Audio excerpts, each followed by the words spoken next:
Welcome to Midwest Paranormal Presents Paranormal Soup. I'm your host, Jason Bland. Tonight's guest is Lisa Najjar, or Najjar. I'm not sure if I pronounced her last name. We haven't had a sound check with her, so hopefully that goes all right. Last week we had technical difficulties where the internet on my end just went bad. Well, sound check, we had one of those flops. So hold with us tonight. If we do, you see, I have to back out, restart my computer, and hurry up and hop back in. So let's hope we don't, knock on wood, knocking right now. have that technical difficulty. I don't know what that is. It happened again tonight. Ooh, it's got me a little nervous. I hate that. But we do have a really good guest, so let's hope no problems tonight. Lisa Najjar, she's the author of Dying to Tell You, Channeling Messages from the Famously Dead. So celebrities she's able to channel. She's channeled in her book Marilyn Monroe, Abe Lincoln, Waylon Jennings, Walt Disney, Elvis Presley, Steve McQueen, Mother Mary, Tennessee Williams, Paul Newman, Cleopatra, Davy Jones, Jesus. I got a little tidbit on that one. Albert Einstein, George Harrison, Paul Gong, Martin Luther King, James Manfield, Michael Jackson. You know, that's a lot of celebrities. Now, some people go, oh, yeah, really? I honestly believe it's real. We've had guests on like Joyce Isaacson, you know, who's Tommy from Badfinger, you know, that she just happened upon her in life. I've had other people say they have had interactions with those celebrities, and I've had my own kind of wonders about a certain celebrity I felt presence themselves in my home once. You know, I believe in the real possibility that somebody can channel, and that celebrities are just like anybody else. They want to reach out, tell their messages, and they all probably have really interesting stories. I've been reading her book, and I'm almost through it. I got to her channeling of Jesus. And you know what day that is? She did that channel. She puts the dates on there. May 10th, 2015. You know, that's tomorrow. And that's also Paranormal Soup's 6-year anniversary. It happened. I ended on that chapter, and that's actually the first day I ever aired the show. 6 years.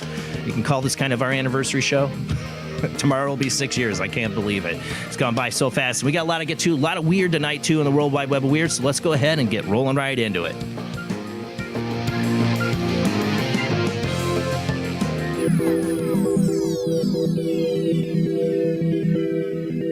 Welcome to another night of Paranormal Soup. As I said before, I'm your host, Jason Bland. Tonight's guest, Lisa Najjar, I'm not sure. I say it will be joining us after our World Wide Web of Weird and after our first commercial break. Knock on wood, right? Technical difficulties. I want to say Happy Mother's Day to my wife and my mom. And to I forgot to I did a post for my mom and my wife, but I should say Happy Mother's Day to my mother-in-law too. She doesn't watch, but there you go. But I love my mother-in-law. She's awesome. But happy Mother's Day to all mothers out there today. I hope you had a great day and enjoyed time with your kids and family. I had to work. My wife worked on our kitchen, so it wasn't a great Mother's Day for her. But I got her chocolates, right? Joining me is my beautiful co-host, as always, is Jamie D. How you doing tonight, Jamie? Doing well, thank you.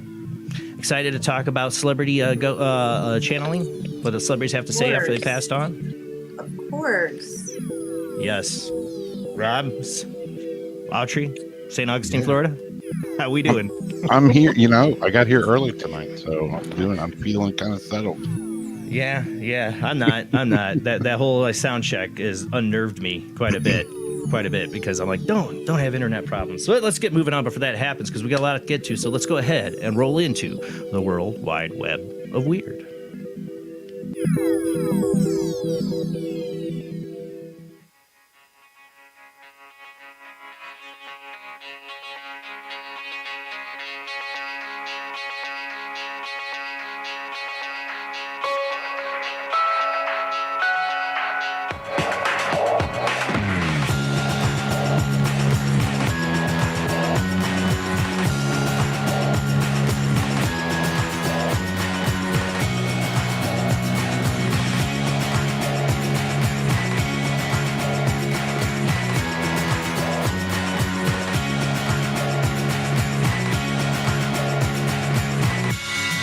Tonight on the World Wide Web of Weird, we're continuing the story of the Rendlesham Forest incident. It happened in the 1980s, early 1980s. We've been getting more reports from the Daily Sun, Unexplained Mysteries. They've all been getting photos sent to them of people who said they witnessed the Rendlesham Forest incident and took photos. And there's a whole nother set.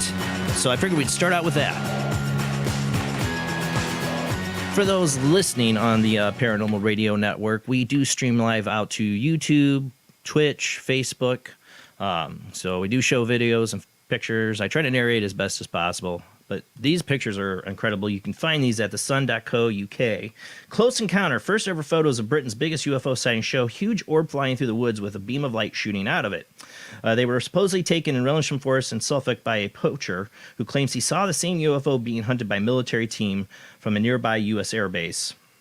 I remember we had Nick Redford on, and he thinks it was a psyop, and he has a lot of compelling evidence to that. I don't know, but if it was a psyop, I don't know what this was. The alleged witness claims he was 200 feet away from the Colonel Charles Halt's deputy base commanders, RAF Bentwaters, and his men when he spotted the glowing orb in an unsolved case, often dubbed the British Roswell, in this U.S. UFO crash. He said, when I was younger, I was a poacher. I lived very close to Rendlesham Forest and frequently went poaching there. So back in 1980, December 28th, I was in the forest poaching. Now, bear this in mind, before this encounter, I saw and heard a lot of strange things in that forest. I could tell you stories that would bend your bones. So every time I went poaching, I always took my camera, always hoping to capture some evidence. The case involved military witnesses from the twin NATO base RAF Woodbridge and RAF Bentwaters in Suffolk, who saw strange lights in the late December of 1980. So go ahead and roll through these photos. These are incredible. They could complete hoaxes, I know. I would love to know what his camera was he was using, though. That's like some straight, like you said, Rob, Travis Walton. Yeah, that's like Close Encounters of the Fifth Kind, you know? Yeah. It's like, beam me up. This course could be a complete shenanigans, but I don't know. There's something about these photos that really interests me. Yeah. But, people hold on to this stuff for years, are afraid to talk. And then when one day just something pushes the narrative and people are like, you know what, I'm going to talk. And you get these great, great footage. Another continuing story. Jamie, our on-the-scene reporter, got some video footage of this. Everybody's talking about the SpaceX Starlink satellites that spark a slew of UFO sightings several states wide. Residents in several western states were left wondering if they were witnessing some kind of alien invasion due to the swing of strange lights spotted in the night sky. But the proverbial mass UFO sighting turned out to be a mysterious launch, even, I think my mom sent me something on this, of SpaceX Starlink satellites. The weirdness began on Tuesday evening when people in the Pacific Northwest reported seeing the curious scene, as is often the case. It took to social media to share their videos of unidentified flying objects. Go ahead. This is what Jamie recorded. Jamie, you want to talk about what you were doing? I was going out for a walk and I looked up and saw first a little cluster of about 7 or 8. It looked like the Big Dipper had kind of flown away. And I realized it was Starlink. Got out of the street light so I could see better. And there was just a whole train. It looked like 20 in a row that started to form a rainbow over the night sky. It was just huge. I watched it probably 2, 3, 4 minutes until I saw the last one go. So this is to like create his whole new internet, that he's going to have, the Starlink internet. I haven't done a lot of research. I heard they wanted it to be free. Yeah. Yeah. I don't know free if internet. it's going to be free or not. Probably not. I'm not counting on that, but who knows? Be cool if it We'll was. see what happens. Funded by Dogecoin, whatever you call it, Doggy Coin, whatever you call it. I am so out of the loop on all that. Doge. Do only good every day. And then I've got some pictures on my page, on my profile on May 6th that I took where you can see them a little bit better in the photos. Yeah. I mean, I can see why people thought these were UFOs. They don't know about Starlink or what's going on. I knew before I knew there was a launch or anything. When you showed me that, I'm like, oh, that's totally Starlink, because I've seen the footage of Starlink's previous launches. Exactly. So so many of these things are going to be up in the sky. It's like total sky pollution. Like you were saying, Jamie, like it's messing up. Like people looking at the stars and constellations, like, oh, what is that constellation? No, it's just it's another Starlink satellite. Yeah. Well, Or UFOs for our sake. People are going to see it's these and think they even see a UFO. affecting astronauts too, not just astronomers, but actual astronauts are having problems with them. I know they keep track of where all these are positioned and all that, and NASA knows, and they communicate. But what if they screw up and one of these does take down a new SpaceX shuttle? They're the same technology. I would hope they know where it's at. It's like when you're watching, old episodes of Star Trek or something, when we're about to go through a debris field, Yeah. We already have a bunch of junk up there, they say, and now he's just adding to it. All right. Well, free internet, I guess. All right. Unless it's Let's move on. Falls. Another ongoing story we've covered on this show a lot is remember we talked about, and it's been a couple of years, I think, since we talked about it, is the directed energy attacks on the diplomats in Cuba. Remember that? Well, now I saw this pop up, and this was Unexplained Mysteries had it, but it's covered in a number of pieces. 2 cases of what has become known as the Havana syndrome are being investigated by federal agencies. The mysterious condition, which causes a range of symptoms such as fatigue, headaches, and nausea, is named after a spate of such incidents which began in Havana, Cuba, back in 2016. At that time, it was believed the U.S. diplomats were being targeted by some sort of directed energy weapon, but unknown foreign agents with the goal of disrupting diplomatic ties with the country. Now it seems as though someone may be pulling off the same thing again, this time on U.S. soil, as evidenced by 2 separate cases that the federal agency are continuing to investigate. One of these alleged attacks, which targeted a National Security Council official, took place near the ellipse, the Oval Lawn on the south side of the White House. Another White House staff member was also reportedly targeted at a Virginia suburb last November. The precise cause of Havana syndrome, as well as who might be behind it, has long been a point of contention, with the government officials expressing frustration at the lack of progress on the matter. It's still unclear whether these incidents are the result of some type of weapon. While it has been speculated that Russia, China, or Cuba could be behind the attack, nobody knows for sure. They're obviously they know enough about it. They can spot 2 people having symptoms to know this is a Havana syndrome. I would love to know how they pinpoint that. They know that these people were attacked the same way. What's the signature? I guess they can't give that away. Well, it could be our own government just testing something out too. Right. Wouldn't go past thinking that. Wouldn't go past them test out on their own citizens. Oh no, not at all. Long history of that. All right. On more about Tesla and SpaceX. SpaceX Starship finally lands without exploding. Yay! Measuring 50 meters long, weighing in 120 tons, and equipped with 6 engines, the 3 fixed and 3 movable, Starship is nothing if not ambitious. Designed to carry cargo and astronauts all the way to Mars, this next-generation spacecraft is a real deal and can see the first human set foot on the red planet in the not-too-distant future. But before then, however, it will need to achieve several other milestones, ranging from reaching the Earth's orbit all the way to traveling to and landing on the surface of the Mars. To this end, SpaceX has spent the last few months launching a succession of prototypes several miles into the air with the goal of maneuvering them into position and land safely again on the ground. Problem is, they're now talking about cutting their funding, or they are putting halt to their funding right now because they are trying to find out if there's Blue Origin. What is it? Blue Origin is the other company, and there's one other. They're like suing, saying, "Well, why is he getting the contracts? Why aren't you considering us?" Like there's some shady dealings going on there, and it's a good question. But I think they're much farther than Blue Origin is, or the other company. I can't even remember their name. Yeah. So I mean, at this point, why would we throw money at somebody else now? Yeah. We've already thrown enough money at this thing, Well, oh, let's start over. That would be bureaucracy. Watch it happen. Elon will have to live off his Bitcoin or his Dogecoin, whatever.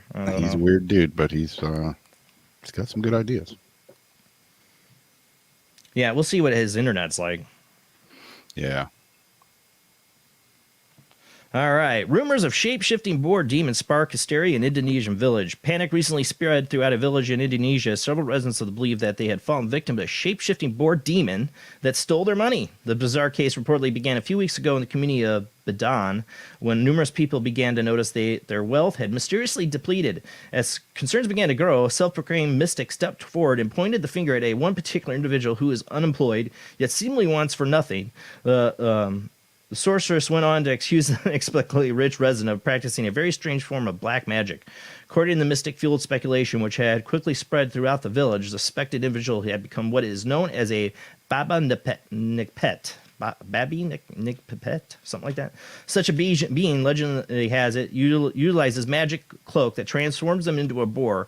Upon taking that form, the swine then sneaks into homes and uses its power to somehow extract riches from the residents. It doesn't have hands. Like, I know it's a magical boar. I guess it doesn't need hands. It just, the money goes to it, right?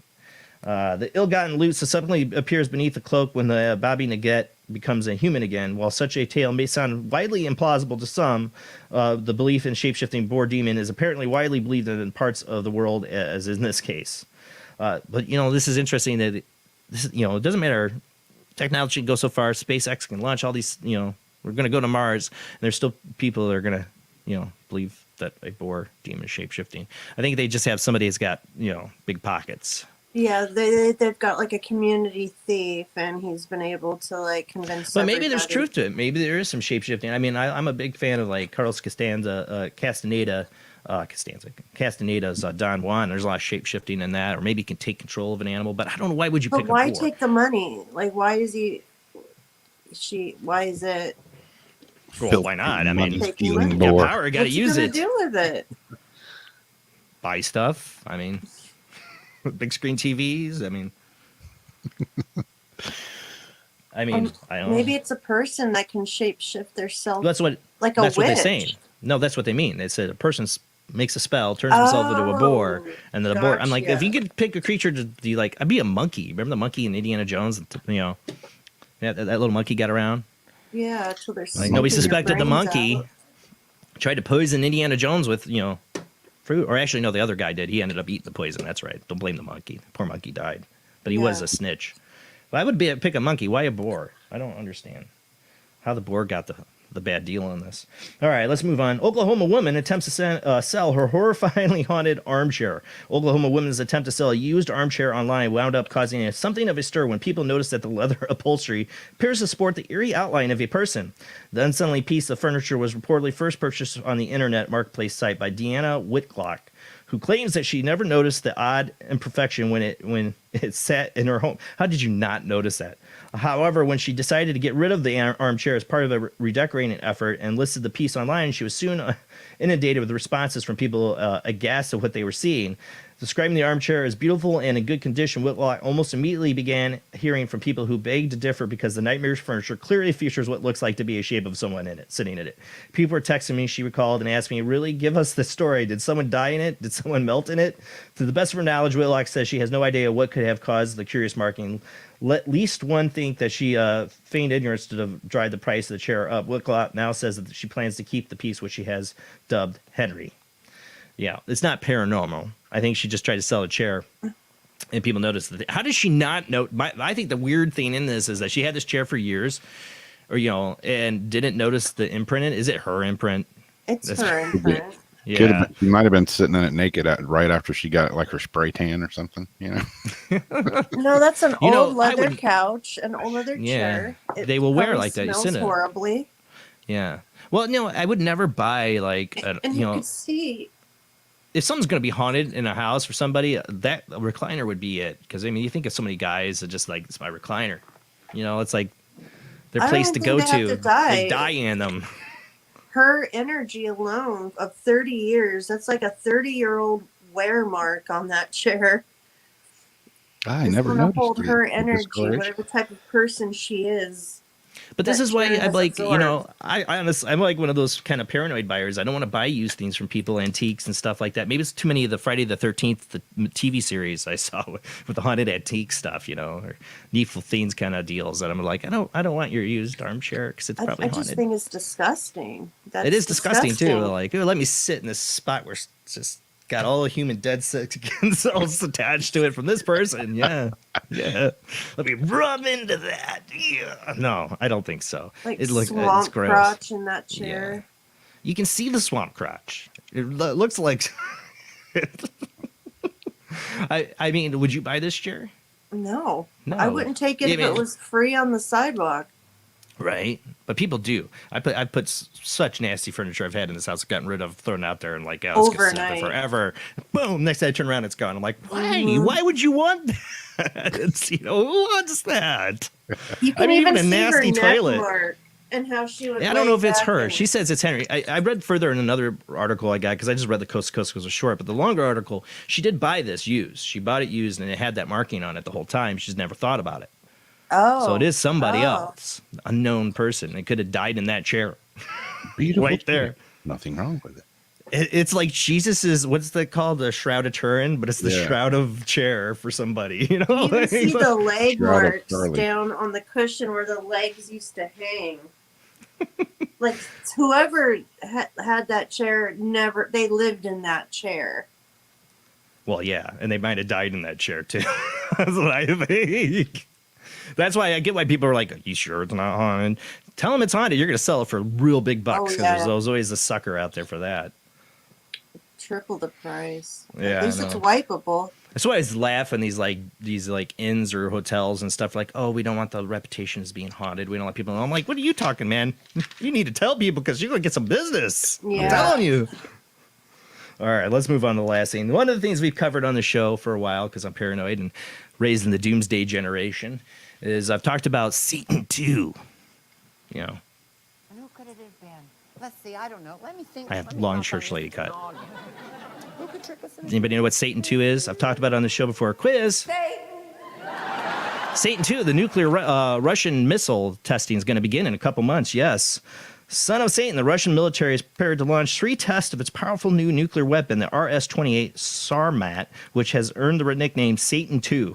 The test for the new intercontinental ballistic missile will begin within the next few months. Military insiders told TASS, a news outlet owned by the Russian government, that refers to the weapon as invulnerable. That is alarming news. While the Sarmat has been under development for years, the fact that it is now ready for test launch brings us into a dangerous new era of ultra-powerful nuclear weapons. Oh, just what we need. Just what we need. The first launch of the Sarmat ICBM within the framework of flight development tests will be carried out tentatively in the third quarter of 2021. A field at Kura testing range on Kamchatka will be a target military source told TASS. I'm not going to get into the whole thing, but this thing's built to reach almost the entire planet. It could reach anywhere in the entire planet. It's going to have the biggest nuclear payload. When they test this, it'll be one of the biggest nuclear explosions they've done in the testing. It's got because we've been building Star Wars kind of like for years, our military defense systems to shoot down nuclear weapons from other countries. Well, this is built to outdo those maneuvers and come right through and still kill us all. So much for that arms race. Remember in the 90s? You remember when the Clintons were all so proud of like the deals we made with Russia to end nuclear weapons buildup, and we did. We cut a lot of our nuclear stockpile. What do you think Russia did? No, they didn't. They took the money and then they built Satan 2. Yeah. Minnesota, Satan 1. Oh my God. I said this back in the 90s. I was just a teenager. I was like, they're not done. They might be broke, but just give it 10 years and they'll be back building more nukes. Why are we making this crummy deal? And here we are. I hate being right. But here we are. And now everybody's been Russia. I'm like, well, you're way behind on that one. So it so unnerves me with people in the media. I've been on top of this since I was a teenager in high school. I was, when the Clintons made the deal with the Clinton administration with Russia, it was so bad for us militarily at that time. I don't want us to build up a bunch of nukes. I don't. But if the other guy is, we kind of still have to. I mean, it's, mutual assured destruction. That's the only way this works. So now what do we do? Since they're back with a nuke, and not only a nuke, the world's largest nuke. So what are we going to top that now? We probably already have it since. Yeah, we already know it. We already have to have worked on it. Hope. We got to match firepower always. Let's hope some of those UFOs are ours. Let's hope some of those UFOs are ours. Secret military. Let's hope we have a secret space force with alien technology. Let's really hope we do. Because the other guys are definitely competing us with what they're putting out there publicly. As far as we know. As far as we know. I know I'm the doomsayer. I'm the negative Nancy. I can't help it. But when a country's building a nuclear missile called Satan 2, well, I'm interested in where the aliens are going to get interested if they start testing this in the next couple months. Yeah. Let's see if UFO activity picks up, especially around those areas. I'm just saying they get, this has got to concern the aliens as well. All evidence we've had, all the guests we've talked about, all the aliens' interest in nuclear technology, and here we are. We're still blowing these things up. There's been a lot of stuff around Canada too. Remember, I had a guest. I won't say who because I don't want to disparage him or anything. I'm not trying to, but he said that all the nuclear weapons were shut down. Maybe it was a female that said, I don't even remember which guest now, but said all the nuclear weapons were actually not working. The aliens shut them all down. I'm like, I wish that was true, but I don't think that's true. I really wish that was true. That's it for the World Wide Web of Weird. Not to end on a horrifying doomsday note, but happy Mother's Day. Let's not all kill each other, right? Yeah, all right. But our guest tonight is Lisa Najjar. She's the author of Dying to Tell You, Channeled Messages from the Famously Dead. You know, like I said, Marilyn Monroe, Abe Lincoln, I'm not going to do the whole list. Walt Disney, some of them. George Harrison, Beatles fan. I would love to talk to George Harrison. Paul Newman. I mean, come on, Albert Einstein. I didn't get to this part in the book yet. I stopped at Jesus. Like I said, it was May 10th when she did that channeling, and I stopped at Jesus right there. It is May 10th, 2015. Like, that's when we started doing the show. Coincidence? I don't know. Maybe we're divinely inspired. I don't know. All right, guys, we'll be right back after this short commercial break.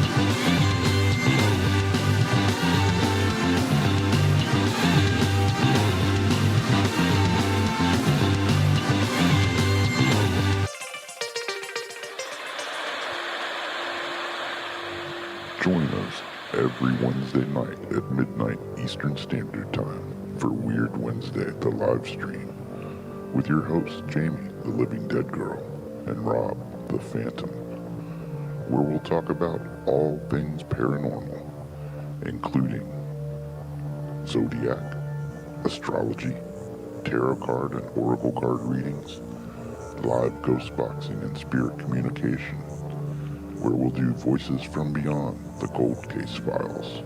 So we hope you join us live on Facebook and YouTube every Wednesday night at midnight Eastern Standard Time.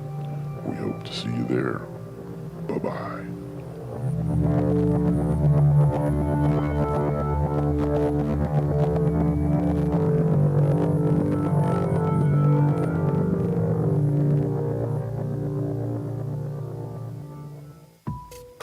Since 1948, Fate magazine has brought you reports of the strange and unknown, all of them true. Fate Radio is carrying on that tradition, bringing you the unusual, macabre, strange, and bizarre. Join host Kat Hobson Sunday nights from 8 to 10 p.m. Eastern on WBHM Digital Broadcasting.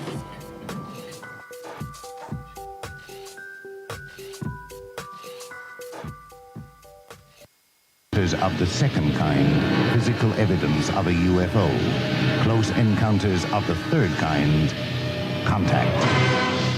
From Steven Spielberg, the director of Jaws, comes one of the most ambitious and unusual films ever made. And what you will see has never been seen before.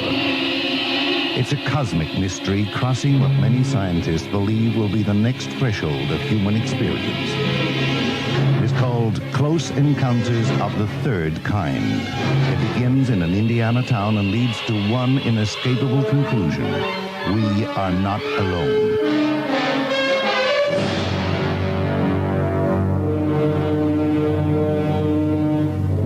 Close Encounters of the Third Kind. Certificate A. Now showing at the Odeon, Leicester Square.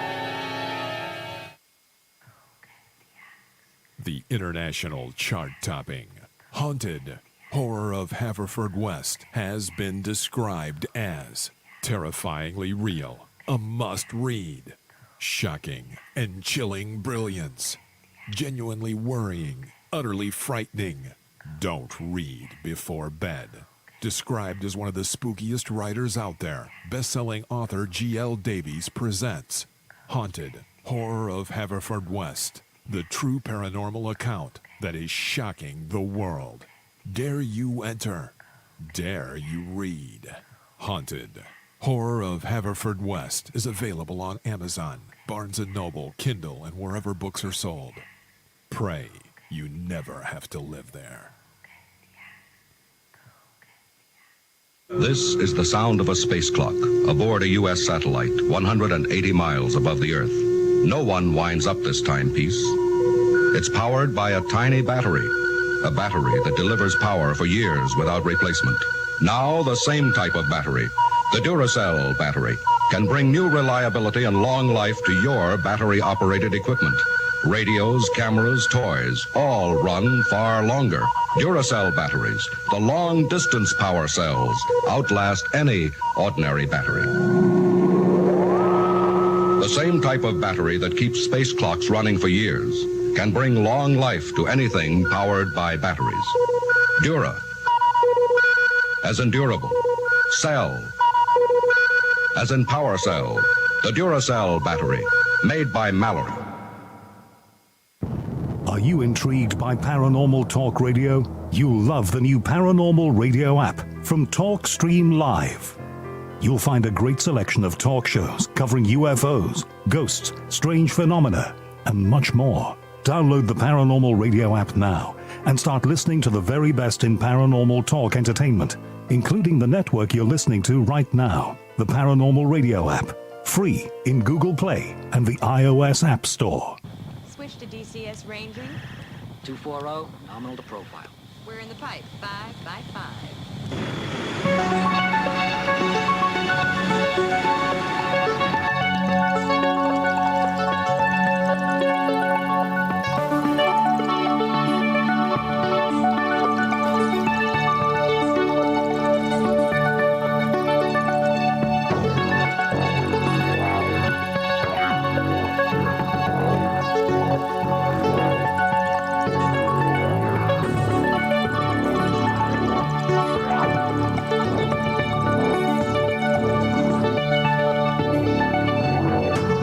Tonight on Paranormal Soup, our guest is Lisa Najjar. Lisa Najjar used to be a court reporter. Now she's reporting for a higher court. Not the Supreme Court, but the Celestial Court. Lisa's now an international psychic medium, speaker, author of Dying to Tell You, Channeled Messages from the Famously Dead, and creator of the Higher World Media, a new uplifting content media production company. She is the creator of What a Fool Believes, a spiritual comedy TV series, and the executive producer and intuitive consultant for an award-winning documentary called What If, the movie. Lisa's entrepreneurial spirit has created products dedicated to the promotion of world unity and peace. She offers workshops, events, and private consultations worldwide, along with content on her new YouTube channel and podcast. Through her many projects, Lisa feels she's living through her passion to help raise consciousness on the planet. And that's what Paranormal Soup's trying to do.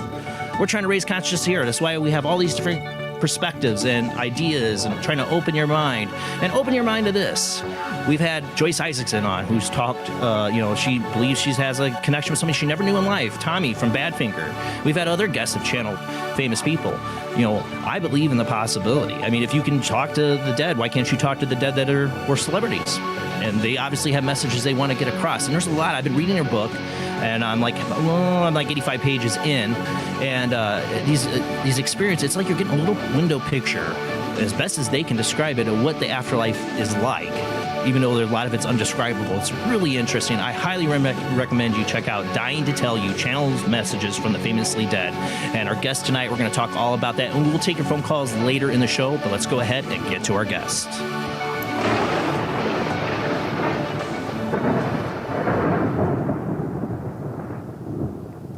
All right, let's make sure our guest is here. How are you doing tonight, Lisa? Hi, everyone. I'm great, thanks. How are you guys? Doing good. You sound great. So, all right. So I've been reading your book. I find it interesting where I stopped tonight. I don't always get to finish the books before the guests come on. I like to be fresh on it, read it right up to the week, and then life gets in the way and things happen. But I'm on like page 85, and where I stopped was May 10th, 2015, and your channeling of Jesus. So what's interesting is May 10th, 2015, which May 10th is tomorrow, is the 6-year anniversary of the show. Interesting. It was no accident. That's pretty coincidental. That's as far as I got in the book. I had to stop there. I'm like, I got to get ready for the show. I'm like, oh, okay. That's Yeah, exactly. So you were a court reporter, you eventually you became a medium. I mean, tell us, how did this journey start for you? I mean, was it early on in your life or much later? Yeah, that's a great question. And I think I was born a natural medium and psychic. but I certainly didn't think of it as anything interesting or different. And I didn't even know what it was called. And it was just the way it was. I don't even think I recognized it. And it really wasn't until I was about 17 when I was living for a time in a house with friends. My friend and her parents. Yeah. And very sadly, she had two of her sisters passed 1 year apart, very tragically. And so I could feel the girls, because I slept in their room when I was there, and I could feel them in there. And they would do things to different things I had in the room. And I knew what it was. And I very matter-of-factly said to my friend, your sisters are here. And, they didn't really believe in that, the family. So that's fine. I just kept it to myself. So that was my first, I don't know, what would I say? I guess awareness, consciously maybe? I'm not sure. Yeah. No, I believe that. What do you say? I mean, you can't just, I think that's the most problem with people that have these experiences, myself included, is I don't know what to say to the other people, especially when it's their child. People have lost their children or a sibling. There's no, I don't know how you counsel somebody, and come to them. You don't know what their belief system's going to be, and say, hey, I'm talking to your loved one. Well, exactly. And actually that really happened when the next sort of major incident happened so I was out with friends, and I often would do little readings for friends and family. And for some reason the deceased liked to come to me while I was eating, always at a restaurant. So I was sitting with a friend in Calgary, Canada, back where I was from, or at least was living at the time. And so she was telling me about a high profile missing persons case that was going on. And because I don't watch the news and didn't at the time, I didn't know about it. So I said, wow, that sounds really interesting. And then right then and there, I could feel the woman. And I said, wow, to my friend, no, the woman's here right now. And I said, I don't know what I'm going to do with that. So I went home that night. Well, the lady followed me home, and she came. I didn't still know anything other than what my friend told me about this case. Yeah. And the case was elderly couple went for a summer vacation. They went in their motorhome, they left, and they never came back. And so they were never found or anything like that. And it was months down the road. And so the lady was trying to talk to me and saying, please find my daughter. You've got to connect with my daughter. And I said, I can't. I don't even know anything about this case. I don't know who your daughter is. I wouldn't know if she believes in this stuff. I cannot call a woman and tell her that I have her. Right. Right? It was terrible. And, she stayed with me for 2 weeks, and she kept basically bugging me little things that were kind of just annoying, I guess. And every day, please, you've got to find my daughter. You've got to find my daughter. Finally, after the 2 weeks, I said, okay, I'll do it. Tomorrow I'll do it. And she said, but wait, before you do, I want you to get a piece of paper and a pencil. And so she channeled a poem through me, and I wrote it down, and I put it on pretty paper. And then I had to make that really difficult, like crazy difficult phone call the next day because I asked some friends how to get in touch with her, and they knew some people in law enforcement. In any case, we found this woman, and I did call her, and it was really, really, really hard to do. But, she believed in it, and she said, can I come over right away? It was later at night. I said, yes, come over. So she came over. She came to the door. I invited her in. I gave her the paper, the poem, and she burst into tears. And that's when she said, I know now it's my mom, and I know she's dead, because the last thing we said to each other in the kitchen before they went away is, whoever dies first, the only way we'll know it's each other, they made a code that it would be that the medium or whoever would bring something in writing. And and she said, I've worked with dozens and dozens, or maybe 100, I don't know how many psychics and mediums, and nobody gave me anything in writing. And now I know it's her. So it was the full realization that at least one of her parents was gone. And she didn't come to you. You came to her, with it. Like her mom found somebody to get that letter too, to make sure she got it. It's interesting they had that conversation before she actually disappeared. Oh, right. I mean, it's almost like I always wonder, and I believe that when we're going to pass, we know that. And so I think we do things. Some people get their wills and their affairs in order, and some people do something like this. So they inspire your thoughts to, bring what you need when you need it. Yeah. Yeah, it's like, or even at least maybe it's subconscious. They do things subconsciously because they know it's their time. Yeah. We talked about this a lot last week with our guest. We had Mary Medeiros about predestination and or is the future in motion. Like, are you predestined to die at a certain time? She reads the Akashic realm and all that. And I don't like to believe we're predestined. I like to think the future is always in motion, but it does seem like we all have like a certain exit. A lot of these instances, these stories I read of people who had lost a loved one that they knew. We had another guest on a couple of weeks before that. Yeah, like his father, he knew, like that was their time. He even they had the conversation right before he passed. So there seems to be like some built-in knowledge, or like you said, maybe just a knowing. The spirit guides are telling them, "Hey, we're coming," or at least they're subconscious. Yeah, I think so. So what started you down? I mean, you were a court reporter. It's a big leap from that to being a channeler, a psychic medium. What had you start deciding you're going to channel, famous people for one? Well, I didn't. I mean, that was as crazy as that. The last story I mentioned is even probably in some way not as tragic, obviously, but right. as bizarre and unexpected as. So Walt Disney came to a friend of mine who was a medium many years earlier, and gave a message to him to give to me that I should never give up on my dreams, because this TV show I had downloaded from Spirit would come true and he would help me. So that was really kind of strange and bizarre to have that message come to me, but whatever, I just chalked it up to okay. And then a few years later, Walt Disney, came to me again, this time to me, and said, "We want you to do a project for us. It's a book." And I said, "Wow, that sounds really interesting." They said it would be famous, just these celebrities and historical figures. And I said, "It sounds really great, but no thanks."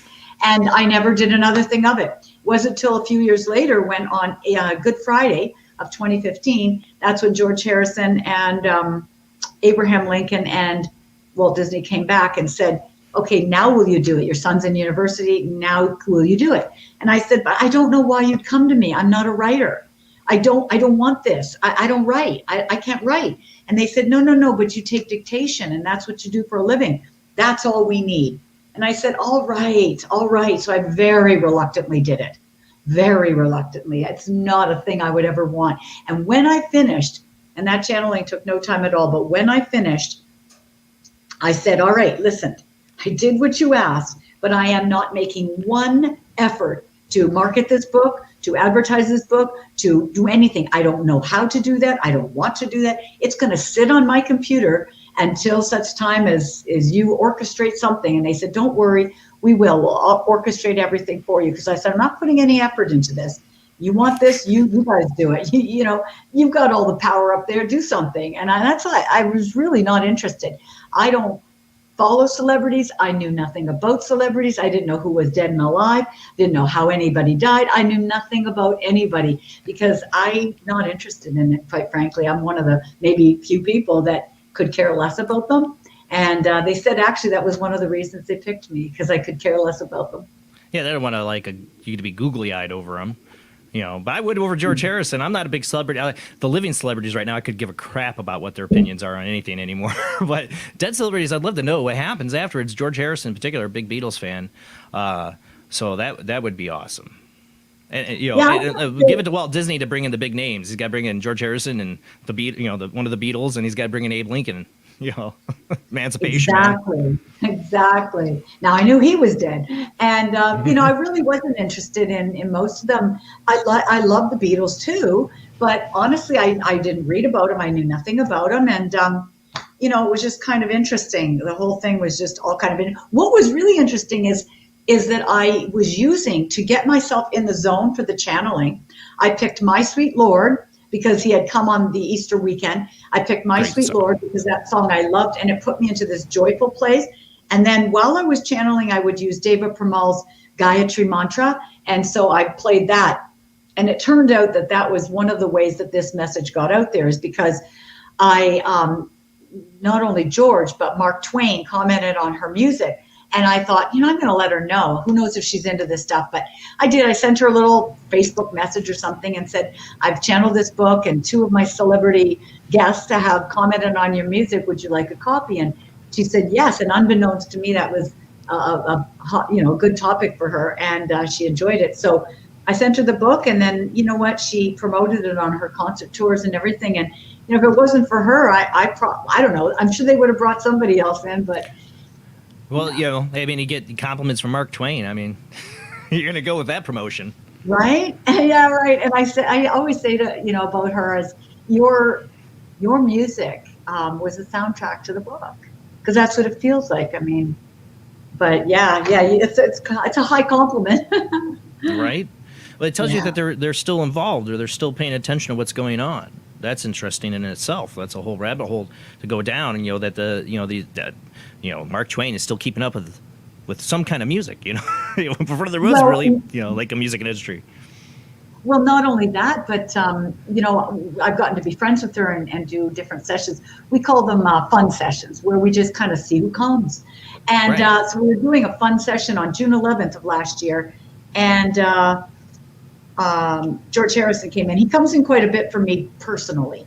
And so he still does pop in here and there. Awesome. And he came in and he talked about how she was at that time doing her Gayatri Sangha, and people were coming together on Facebook, and all through this shutdowns and everything. And she would do all her beautiful music and just kind of get people into that peaceful Zen place. And that was her calling, to do that. And they did it for 77 days, and then and offered that just out to people just to help them. And George said that he was with her, that he sits in that garden in Costa Rica where they are, and he sits there and he listens to the music, and he's thoroughly enjoying this beautiful thing that she's doing and the peace that's been given out to the world because of it. So I thought that was super, super, super cute, So you've how is it what is the communication like? I know you're psychic medium, you channel, but like, what is the communication like between them when you're channeling? Are you hearing their voice? Are you seeing them, or is it a little mixture of everything? Yeah, great question. I would say, so I've asked Spirit, when I realized kind of what this was back when I was a kid, or even I guess more as an adult, I said, look, the last thing I want is to see the dead. Don't bring me a bunch of dead people floating around. Just tell me stuff, or show me, or not so much show me, but let me feel, or whatever. So I set it up. I said, I'm way too nervous. I'm a nervous Nilly. I don't watch horror movies or anything for that very reason. I don't want to see. I see dead people. No. And I you think it's that. So that's what I was not sure how this would come. But no, they came to me really interestingly. So when it's like, I'm a psychic and a medium and a channel. So to distinguish those, the psychic getting psychic information, I tap into the collective field, and sometimes a person's aura, my client or whatever, I go back into the records, we'll call it, not so much the Akashic, but I can track back lifetimes to feel into and hear and know where things got set up, like blocks or issues that people have or patterns that they have. Where did that get set up, right? So I do that as the psychic field, the quantum field. Right. And then for mediumship, it's of course connecting with the deceased. And not for my guests in my book, but for every other deceased, how they come to me as they play with my hair. So if they play on this side, that's mother's side of the family, father's side. And here it's a little of everything else in between. And then when I channel, it's always the fifth dimensional masters. And I give messages and healing and activations in client sessions. And they come by activating my third eye. And that's how I know. In fact, today, the Great White Brotherhood was with me a good chunk of the time, and for some clients. So anyways, that's how I do it there. Now, those are my 3 normal ways of doing it. But in the book, it was completely different. Everything was completely different. And I had no idea what they were going to do. So what they did is they would, it was like they'd open or pull up the blinds or open some kind of curtains, and then somebody would usher them in. I believe it would be Archangel Michael or my spirit guide or something, would usher them in one at a time, and then they would channel, and then when it was time, they'd walk back, the curtain would close, and that was it. Now, that's never happened before or since the book, but each different night, a different one would come in that way. And with them, And with all disease, do I see anything? Yeah, occasionally, but it's mostly a knowing, and Or and inner vision, like you yeah, see it in your mind's clear eye. I believe in that. cognition.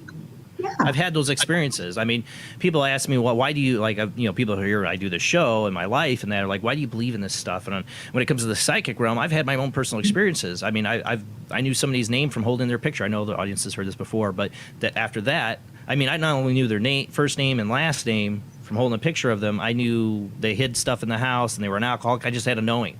So I think I have that experience to teach me, this is real. People can do it. I experienced it. I know it's real.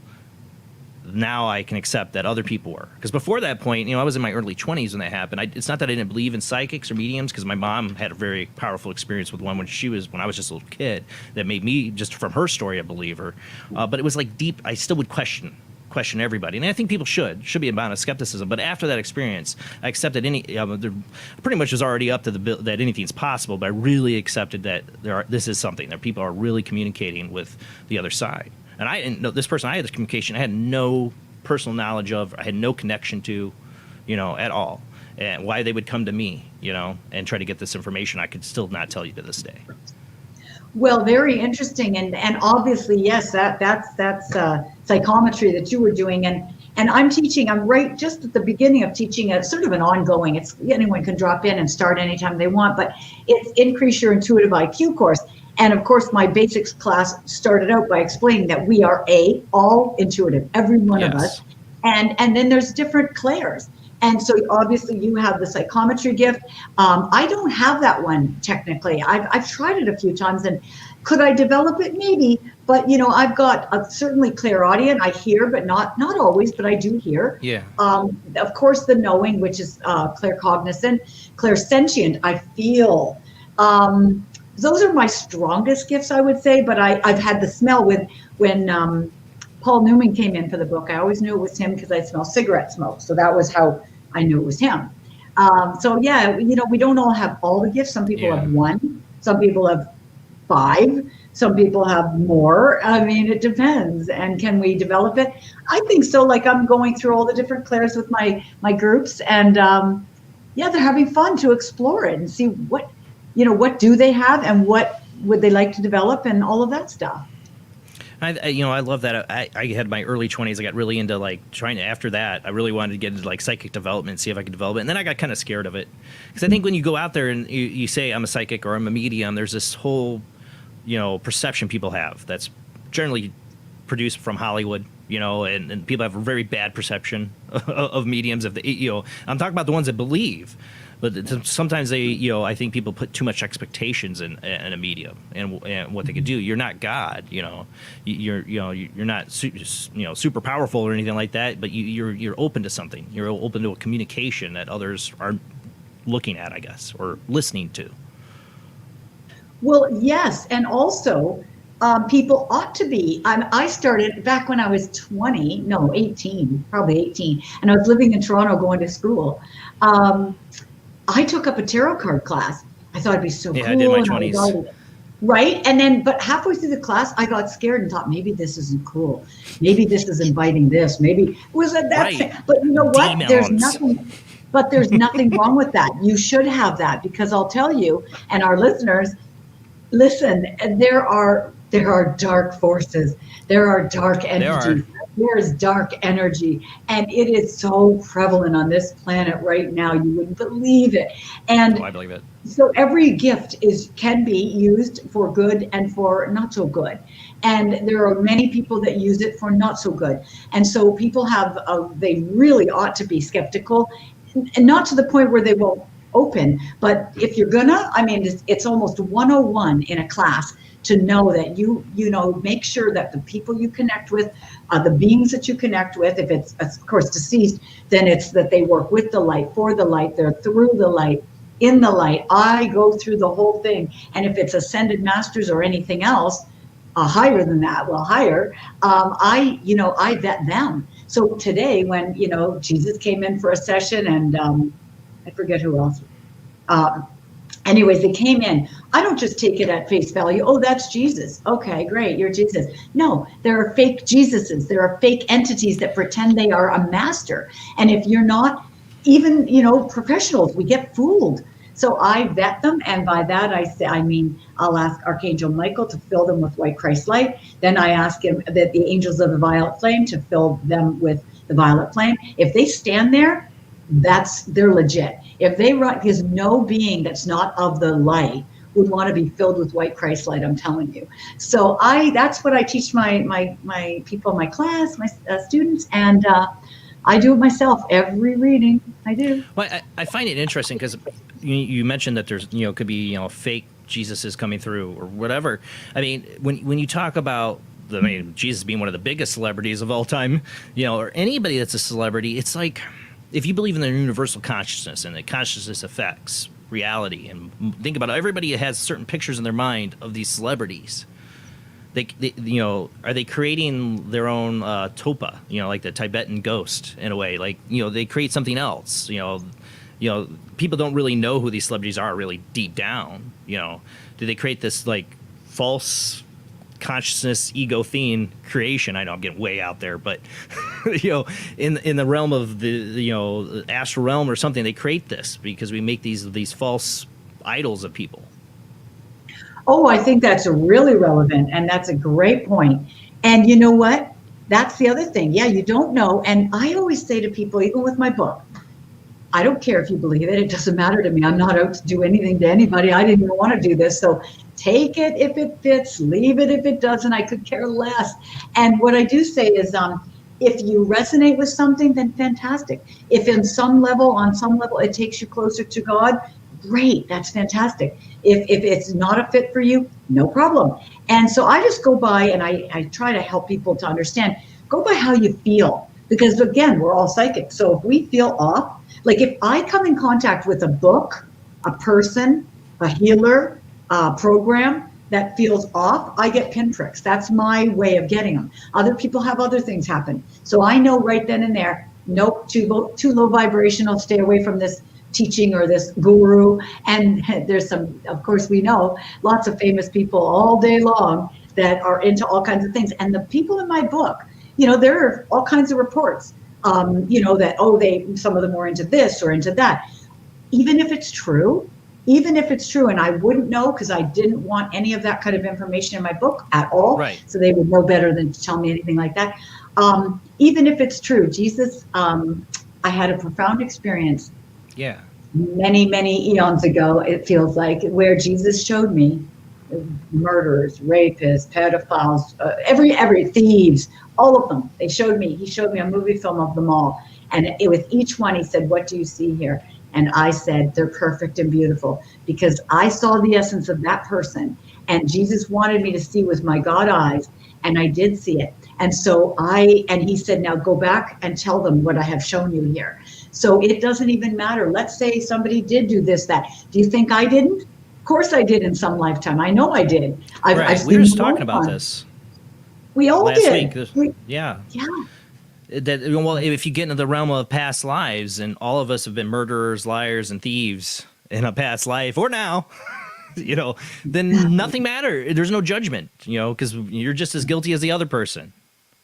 Yes. And in fact, what's super important here is last Easter and again this Easter, on Easter Sunday, both years, Jesus came and gave me a very profound message each time about forgiveness. So last year, Easter Sunday, it was that, yes, that very thing, that when revelations come out in the world, which he said would be, people would be so upset and horrified at so many things that they would not know how to forgive. And he said that tell them it's a big mistake, because not only is their ascension depending on them forgiving, but the other thing is what it's going to trigger deep down isn't what they did. What it's going to trigger is a lifetime, even if they don't know when it was, but it's going to trigger a remembrance that's in the cell memory of a time when they maybe did those heinous things, or they did some whatever deceptive thing, and they're not going to be able to forgive themselves. And the main thing is, he said, just realize you have been that person, or you may have been. And if you can't go anywhere ascending wise, if you don't forgive yourself, for they know not what they did. Forgive us, for we know not what we do. We were just conditioned a certain way, or maybe had a mental illness, or we were in a tribe or a clan that did these things, or we were told, or we just were stepping away from the light in that lifetime. And that's okay, because we can all rejoin anytime we want the light, and nobody judges us except ourselves. Nobody on the other side. So it's a good message. And then this, it's a great message right now, particularly right now. In the Right last now. 4 or 5 years, it's a really good message, because everybody's judging and getting offended about everything. Like the social justice warriors, man, they must have created a lot of sins in their past lives, because something's angering them. Like, everybody's got to be canceled for every little stupid thing now. everything. And today, this Easter, a couple of weeks ago on Sunday, he came in and he talked about it again, about forgiveness. And it was really beautiful. And I'm sure I won't remember half of it, because I'm in a state when I'm doing those channelings. But anyways, basically the gist of it was, it's not only imperative for us individually to forgive, but it's really important for the collective, because every act of forgiveness just ripples out into eternity, and it literally lifts the whole world up. So imagine if we had more self-forgiveness on the planet. Each person just did their own work of forgiving themselves for anything they feel wasn't quite up to par in this or any other lifetime, whether you know what it is or not. You can be general. If you can get to a point where you forgive yourself for the little things and the big things, whatever, start small. And I was just, you might think, I was just impatient a little bit today. Okay, start there. And then work to the bigger things that you may have done or think you have done to hurt people or hurt yourself. And if you can do some of that now, it's already lifting the whole consciousness up. That alone. So imagine if just everyone started with one thing today that they want to forgive themselves for, the whole planet would be like, who knows what would happen to this planet, right? It needs something. It needs a shot of something, because it's, it's just like it just keeps building up more and more. It seems like people are just getting more angst about everything, and it's like, when's this going to boil over? When's this going to end or change? It's like we are building up to something, some kind of reveal.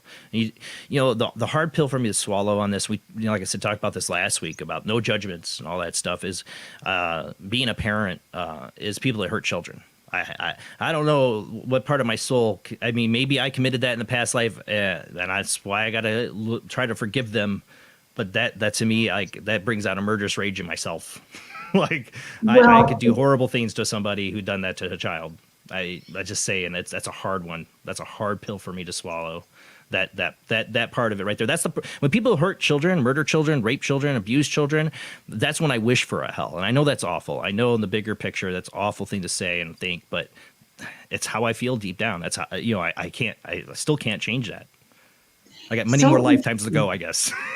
Yeah, so interesting that you were bringing that up of all days today, because here it is on Mother's Day, and I was going through a processing or a healing or something of my own this very day, and it started out where I was looking back on some pictures and videos, looking for something for somebody, and I happened upon some a trip that my son and I took into Florida when he was young, like 13 or something. And I was looking at it, and all of a sudden all this stuff came up, and for some reason all this stuff came up about my parenting. I mean, it's Mother's Day, right? So I was really reflecting on what I did as a mom that I really loved that I did, and what things maybe I did miss the mark and wish I had done differently. And that was really bothering me, because as a parent, we never want to hurt our child, even if it's we just reacted not well that day, or we made a poor choice in one. And so I was going through that, and I felt really bad, because I really, like most parents, we want to be perfect. And so I went through this, and it's so funny, because Hilarion, which is, I guess, the higher, an ascended master, the higher aspect of St. Paul, one of the apostles, came in for me. I could feel him all day around. Somebody was with me. And I thought, what are they doing? What do they want me for? It was for my own healing. And he came in and he talked about that, and he said, can you forgive yourself? And I went, whoa, okay. Well, if I hurt my son in any way, even unintentionally in some small way, no, I don't. I think that would be really hard, because I want to be this perfect mother. Yeah. And he worked with me on that before this call. And then while I was getting ready and for this call, about maybe 20 minutes before, I said, well, you know what? Jesus, I brought in Jesus too. And I said, Jesus, the thing is, because you've taught me this, I know that while I was a mostly really, really amazing mother in this lifetime, but not perfect, because whoever is, I said, the thing is, I bet in other lifetimes I was not. And I'll just bet in some lifetime I've seen myself hurting others. I know I've done that. So I said, I bet there were lifetimes where I harmed a child, my own or other people. And I said, I'm not sure how to forgive that. And I said, but you know what? Here's what I'm going to do about that. I'm going to let you do this. I'm going to give it to you. I mean, isn't that what grace is? Yeah. If totally. there's a part where you can't forgive, just say, help me with this because it feels too hard. Can you just take it away from me, please? And let Jesus or whoever the God of your understanding or the being of your understanding, the one of light that you resonate with, let them take it. That's what they're there for. They're there to help us, right? Yeah, they're gonna have to take that one for me when it comes to, you know, children being harmed. Oh, That's a hard one for me to accept. You know, like I mean, you know, we always bring up the Hitler scenario. You know, like, does Hitler go to heaven, or is there an actual hell for them, or he get reborn and you know get to redo all this and relearn? Do we forgive Hitler? In the whole scenario in the big picture, yes, we do. And that sometimes these are the hard pills of this reality. For people that it's hard for them to accept this kind of scenario of an afterlife with no, you know, to them it seems like no consequences, but that's not how I see it works. I personally never do believe in a hell. I really don't. I don't. One of my favorite movies. I've always talked about my obsession with media and TV and movies. Ever since I was a kid, I've always loved stuff with the afterlife. Beetlejuice, you know, and then What Dreams May Come. You know, you talk about. I kept thinking of that movie as I was reading your book, because I don't remember who one of the people in there talked about. You know, you paint your world. You know, you paint like a picture of your world or something along those lines. I'm like, well, that's totally like What Dreams May Come, which one of my favorite movies. Same. That was one of my favorites. And actually, that's exactly right. Whatever we think it's going to be. So I tell people, if you think that there's a Christian, you know, if you're a fundamentalist person and you believe there's this pit and damnation and all of this, and then Jesus will come and raise you up, that's what you will see. If you believe in harps and clouds, that's what you will see. It all depends on what you believe, but nobody stays in those places very long because they do this tap, tap, tap. Hey, that'll be your spirit guides, your beloved angels, some beings of light, whatever, maybe relatives that have passed on. They come, they keep trying to tap you. Hey, you don't have to stay there. You don't have to stay there. Whenever you're ready, we'll show you what else there is. And that's kind of how it goes. And but one of the things that you said, you know, about hell, what I think of as hell, and the only part of it that I think of as hell is this. Yeah. That it is the case, and people with near-death experiences will tell you, one thing that happens though to everybody when they go into the light is they end up having a life review. And that is not just what did you do, say, and think. It's not just that, and you get to relive all those moments. What I think would be hell is that you get to experience it from the perspective of the person you did it to, said it about, or thought it about, and you become them. Now, if that isn't a hell, I don't know what is, but it's done in pure love and light and no judgment. So, you know what, we do it for purposes of education and just seeing where we missed the mark, where we could have made a different choice, like that. So Hitler or those kind would have to go through and be every person that was in a gas chamber or anything that he did, all of the, you know, women and children and people. That would be hell. That would be hell. So that's what he's going to go through, and he's going to feel every breath of it. And so we want to pray. We want to really pray for those souls, because that, you know, that's, I mean, it's never presented as a hell, but man, that can't be easy. I mean, he's probably still doing it, right? That's a lot of, so yeah. Get, I mean, in other words, they get theirs. They get theirs in God's way or whatever. They get theirs, and I can't want more for them than that. If that's what the Creator has deemed would be our just, whatever you call it. And then there is something called karma. There is something called karma. Now, how that all works precisely, I don't know.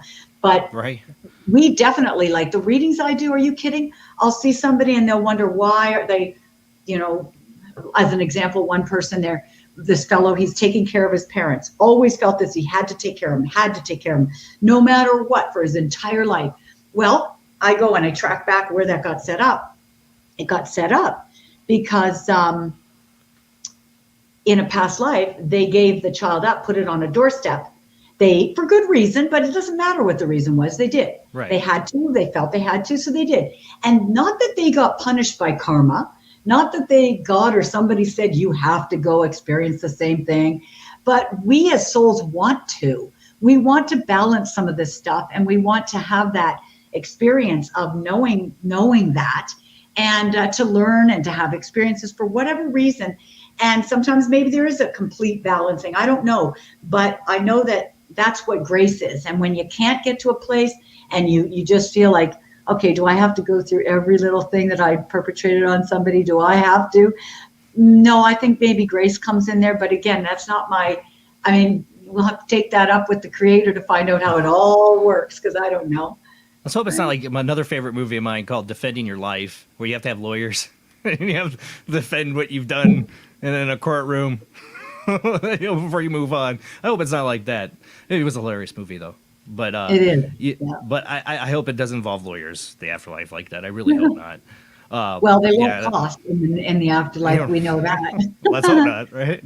But I do. That's what I love about the book. It is like a little window, as best as some of these celebrities can try to give us pictures of. I mean, they all seem like like Elvis Presley. I've gotten through that one, and Marilyn Monroe. I mean, those are two people I would love to, if I had a conversation, like, okay, so Elvis, were you really murdered by the mob? Like, they don't go into like their deaths or why they died or anything along those lines. It's all messages about how they live their life and what they wish people would know about how to live their lives. Seems like. Yeah. And I feel, and people have asked me that, well, why do you think, or why isn't it gossipy stuff? And first of all, I told them I wasn't interested in anything like that. That was number one. I set it up. And second of all, I don't think the book was for that reason. I think this book was to bring people to a higher place about more of their soul lessons, and educate them on what's happening on the other side. If they were to get involved with all that, that means they're still focused on the 3D, which the 3D is so irrelevant when we cross over. It is nobody even thinks of it again. In fact, this is interesting. People ask sometimes psychics and mediums, why when loved ones come in, do they typically not say, I miss you? That is not something I can think I've ever had from a loved one. Why don't they say they miss you? You know why? Because they don't. They don't miss us because they're with us all the time, anytime. And they realize this is just one drop in the ocean of their eternity. And they've got children from 100 lifetimes probably, and thousands of them. They're not missing everybody. They're just being finally. And so, yes, they love and watch over sometimes and protect sometimes and these things and help sometimes, but they do not miss. They do not miss. Yeah, the idea that they're always here with us. I've had countless mediums on that bring that up, that, they're never away from you. They're wherever you want to be. And it seems like if you look at near-death experiences, the people that have come back from that experience have talked about just having a thought of being somewhere and they're there. So, if that's how the existence is, I mean, they literally don't have to miss you. They think about you. They're there with you. That seems how it works, at least in these near-death experiences. I think they're one of the, your experiences of channeling or a picture into what the afterlife is. And I think near-death experiences, are too. And the way people describe the way their existence is, how, they can't even put into words what it was like on the other side. And that they're able to literally go wherever they want or see whatever they want. I mean, it makes you wonder, when people like Houdini make these pacts, like, I will come back and give you a message, and then they don't, or maybe they did. But what happens when they get that bigger perspective on the other side? It's so not relevant. And none of the people in my book, none of the things they had, which was everything.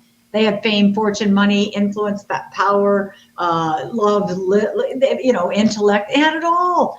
And it's like it doesn't exist anymore. That was just a costume they put on for one lifetime. And they have a million other costumes in that big wardrobe closet of theirs. And you know what? So why are they going to focus on this one? Why would they? It's irrelevant to them. They shrug it all off and they call it a day. And then why would they be coming to talk to one person from one lifetime when there's so many loved ones on, in other places, and plus they can go anywhere they want. So who in the heck's coming back to do more of this? They're not. They're going and exploring the cosmos, and who wouldn't want to? Like I plan to be adventuring all over the place, right? I find one of the things I always find interesting about these kind of stories, these experiences with somebody like Walt Disney seemed to like kind of put this together for you. Like he brought in these souls, and it's like his project. Okay, is the I don't know if you ever saw the Skull Experiment, the documentary about the mediums who would meet every day or every week or at a certain time period, and they draw in all this evidential mediumship. You know what I'm talking about, where like jewelry items would fall. They ended up getting like written stuff on photographs, and one of it was Albert Edison was trying to communicate. Like he had a team of people was trying to work on communicating or finding a way to communicate from the other side. And you wonder, just because the scientists, like I didn't get to Albert Einstein in the book. I kind of wanted to get to that one, and I didn't get to read that one yet. So I'm curious if we can get a little hint on that one. But somebody like Albert Einstein or Edison, or like trying to find. I mean, Edison had tried to communicate with the other side supposedly when he was alive. He had a device he was trying to work on. But when he gets to the other side, now he's trying to communicate from that side to here. Like it seems to be there is some want to reach out to this side. Like some effort. Walt Disney put this together and brought all these celebrities in to tell their, basically get this message out there to people. Oh, absolutely. And the reasons that they come, if they come in sessions, is of course to comfort their loved ones, help them to know that they're not, that they're okay. That's really important to them. To offer love and support and guidance if it's appropriate. So that's kind of why the average deceased loved one will come. Sometimes to want to solve their death. Sometimes because we don't always shrug off the humanness right off the bat, like within seconds of dying. Sometimes we hold on to it for a while. So that part of them that cares about maybe they were murdered and finding out who, that part could come to a loved one to get vengeance or what have you. Of course. And then but for my book, it was different. They came because they really wanted to help raise consciousness on the planet. That's what I'm interested in. Yes. And they wanted that people to, A, not have fear of death, and B, to help them with little things that were so simple that they're missing because they themselves missed it. And so it's all an effort to bring us up to another consciousness notch. And that they had a really beautiful intention about that. And that's probably why they didn't talk about anything sort of as mundane as whatever happened to them and all that. Well, that's what I find so interesting about we do a live instrumental transcommunication on the show. We'll do shows where we run spirit boxes and people call in, and we've had incredible experiences on this show, and messages come through for people. Of course, loved ones want to try to get in contact, let the person know they're all right. I've had my personal experiences with that, but when it's a movement like this, like celebrities and the Skull Experiment with Edison, it's like there is some mind thought on the other side of we need to change the world perspective. Like on the other side, they are reaching out, trying to get us to be aware that we're not this crude matter or material we're made of, that we're something more, and that we've lived many lives, and we're going to live many more. That they are trying to change the conscious awareness from the other side, that they want this change to happen. Yeah, exactly. They sure do. They sure do. And George, on June 11th, when he came last year, he actually talked to us a bit about all that too. So you know what they do? They want us to know what's going on. And also 2 other incidences. When I was in session with Dave, and she tells me that any of these kinds of sessions I can share, but I didn't know a man named Sean Doss, and he's a teacher and he was a scholar and different things, and many people did love him, and really loved him, but he was her really good friend, and I didn't know anything about him, and he came in a session, and then he proceeded to talk to us a lot about things like this, consciousness and where the world is headed and what's going on and how we might get there, and what's important, what's really important to remember for this ascension and things like that. And then in 2019, December, Lord Shiva came through, first time ever with Shiva the Destroyer? Shiva the Destroyer. So, and he only 2 other times has he come for me personally, and before and after each one of them, is something pretty big. It was a big destruction that then creation came from. So when he came in December of 2019 to tell me and her what was coming, I just couldn't believe it. And I said, no, this is going to be a fantastic year. No. You were wrong. Oh, I didn't believe it at all. Thank goodness she had it on tape. So when things started happening, I said, can I get that recording? I kind of want to see what the heck he said is coming. And oh my goodness. But the main thing about it was not just what's coming, but it was about why and what it's for. And he said, when you find yourselves in your homes, which of course made no sense to me, but when you do, and all this is going on out there, close the blinds, close the shutters, do not look at them, do not look at the government, do not look at the people, do not look at the leaders, don't look at anybody else. What you have to do is go inside and say, if it's something you're judging that's, I don't know, let's say they're arrogant or they're deceptive or they're violent, these whatever people, and you're judging them outside the window, he says, nope, close the window and now say to yourself, what in me is angry or violent or deceptive or whatever, and find those parts of yourself, and whatever it is, go, all right, I'll work on that, because he said by doing that, you have now just raised the consciousness, not by warring out there after them and judging them and all of that. Now stop the madness if you can, of course. You always do that with even the criminals. If you hear revelations and somebody's doing something terrible, it's not that you just let them keep going. No, you stop it and do what's necessary. But at the same time, it's really just a reflection of you. All of what you see out there and all of what we see, everybody sees, is a reflection of us and only us. And if we deal with us and we heal those broken, crazy aspects of ourselves that are maybe addicted, deceptive, lying, cheating, whatever, violent, whatever. There's parts of us that have that in us from lifetimes ago. Deal with it and forgive yourself, and let that be, and stop looking and stop pointing. That's what he said. I believe it. Well, if you see, ever since I was raised in a very open household to believe whatever I want to believe, my little childhood imagination always believed my picture of God was this consciousness that, if you think about dreams, everybody in your dream is you. Like it could be your mother, your dad in your dream, or somebody you don't know in your dream. But they're you in your mind. Your mind can make up worlds and characters and all that. If that's consciousness, so then we're all one consciousness split up into many dreams. And if somebody's doing something, well, that's you. That's part of you. It'd be that way if it was your dream. That's a I am you, you are me, and we're all together. We are all one. We truly are. And so whatever's being acted out on the world stage right now, it's hard to swallow, but whatever's acting out right now on that world stage, which it is everywhere, is actually just a reflection of all of our shadow sides, our junk, our horrors and miscreations. And really it's just a misbelief that we are in fact divine. We walked on this earth for how many eons, and we still keep holding on to this crazy belief that we're less than divine. And that causes us to do a lot of things. And so, yeah, it's all being acted out in one final flourish. In fact, Shiva said, this is the final battle of light and dark.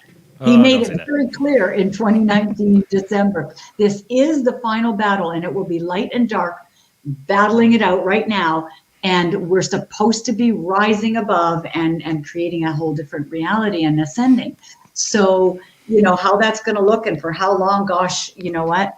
I don't want to know anymore, because, you talk about the lockdowns, not looking out the window. I remember me and my wife at some point were like, all right, we're just done getting on social media during this. That's the window for people. Not looking out their physical window is looking on social media and getting sucked into that negativity of everybody bickering with each other. It's like, yeah, screw this. I don't need any part of that. I just got off. I've been tapering off for a really long time because it was awful. That vibration was bringing me down every day. It is. It's horrible. It's negative. And I think it's the snake that's eating itself, and everybody's constantly getting on there. And I'm guilty. I'm just as guilty. But people get sucked into these arguments and all this stuff, and in the end, none of it matters. None of it matters. And again, what Shiva said is stop looking out there, turn it inside and go, what part of that activity or behavior do you not like? And then you turn around and you do a real inventory and say, okay, where's that in me? how can I heal that or love that part of me? How can I? Can I? How can I? So, and same with praying and chanting and all of the rest of it, and these spiritual experiences, they're all great to have to bring peace and all that. But he said, it's not enough to do it out there he says, when you go home from the lovely meditation you just had, maybe in a group, then are you fighting with your spouse, your neighbor, are you? And if you are, you are, because you're human. Of course you are. Yeah, forget the meditation. Stay home and work on yourself, and you'd get further, and the world would be higher lifted. So there you go. We better higher lift quick, because Russia just built or is about ready to test Satan II nuclear missiles on us. So, the world just gets crazier and crazier. We need some kind of monumental conscious shift that everybody keeps talking about. We need it. We need something to change, because we're not going down a good path. Things are getting kind of dicey. We'll leave you on that. We're going to go to commercial break, and when we come back, we will also open up the phone lines so you guys can call into the show, ask your questions. Now, Lisa, you're not doing readings tonight. You don't do readings on the show, but we can also get your information. People do want to get in contact with you to do a reading. Yeah, we'll make sure we get that information out. But if you want to call in and ask your questions tonight, get an insight into, some of these celebrities, like I said, Marilyn Monroe, Abe Lincoln, Waylon Jennings. I like to talk about Waylon Jennings because he was the one in the sound studio, wasn't he? Like, you described a sound studio. I want to talk about that. That's interesting. There's so many interesting things. Like I said, it's like her book, Dying to Tell You, Channeling Messages from the Famously Dead. It's like a little picture window into the afterlife. The best that these celebrities can describe it. And it's really interesting. I highly recommend it. But we're going to go to our commercial break, and when we come back, we'll open up those phone lines.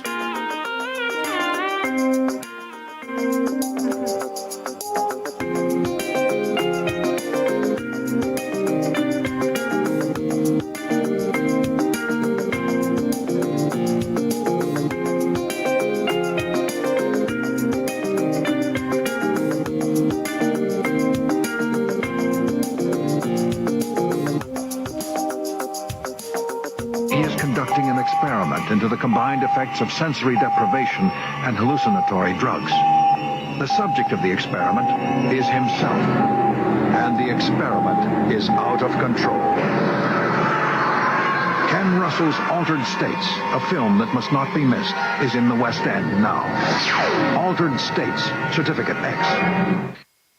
Do you wish for more paranormal and spiritual content? The Paranormal Chronicles magazine is a free digital magazine crammed with the very best in paranormal and spiritual articles and features. No sign-up, no subscription, just free reading and knowledge for you. Read today at www.paranormalchronicles.com/magazine.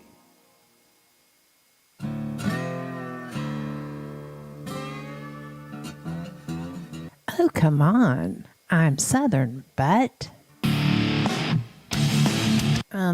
Nope. That'll do. Hello. I am Kat Hobson, host of Paranormal Experience here on WBHM Digital Broadcasting out of Birmingham, Alabama. I enjoy having guests from all areas of the paranormal, from ghosts to ufology to cryptids and beyond. You'll find some of the best researchers in their fields bringing you some great information. Join me on Wednesday nights from 8 to 10 p. Eastern here on WBHM Digital Broadcasting.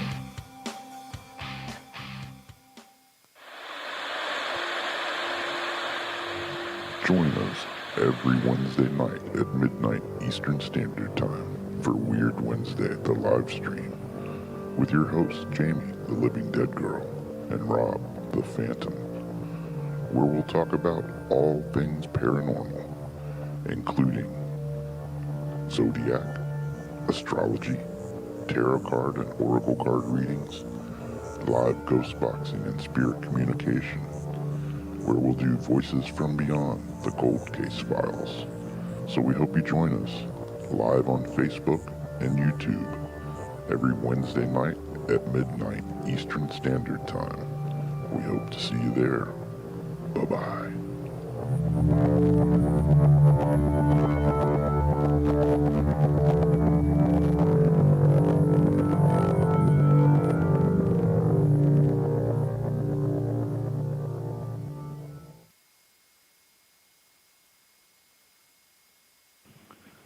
Paranation Magazine is a new paranormal magazine based out of Denver, Colorado.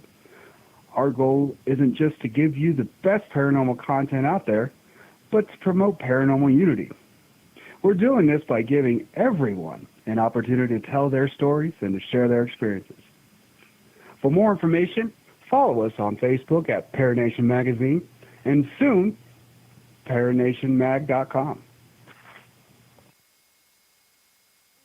I've Never Met a Dead Person I Didn't Like is the extraordinary travels of a young, alone, and broke psychic in the highly anticipated new book from internationally renowned psychic, medium, medical intuitive, and best-selling author Sherry Dillard. Critics have described I've Never Met a Dead Person I Didn't Like as an engrossing memoir, an empowering story of how a broken girl came to accept her psychic gift, a refreshing and fun read. I've Never Met a Dead Person I Didn't Like is available through Amazon, Kindle, Barnes & Noble, and wherever books are sold.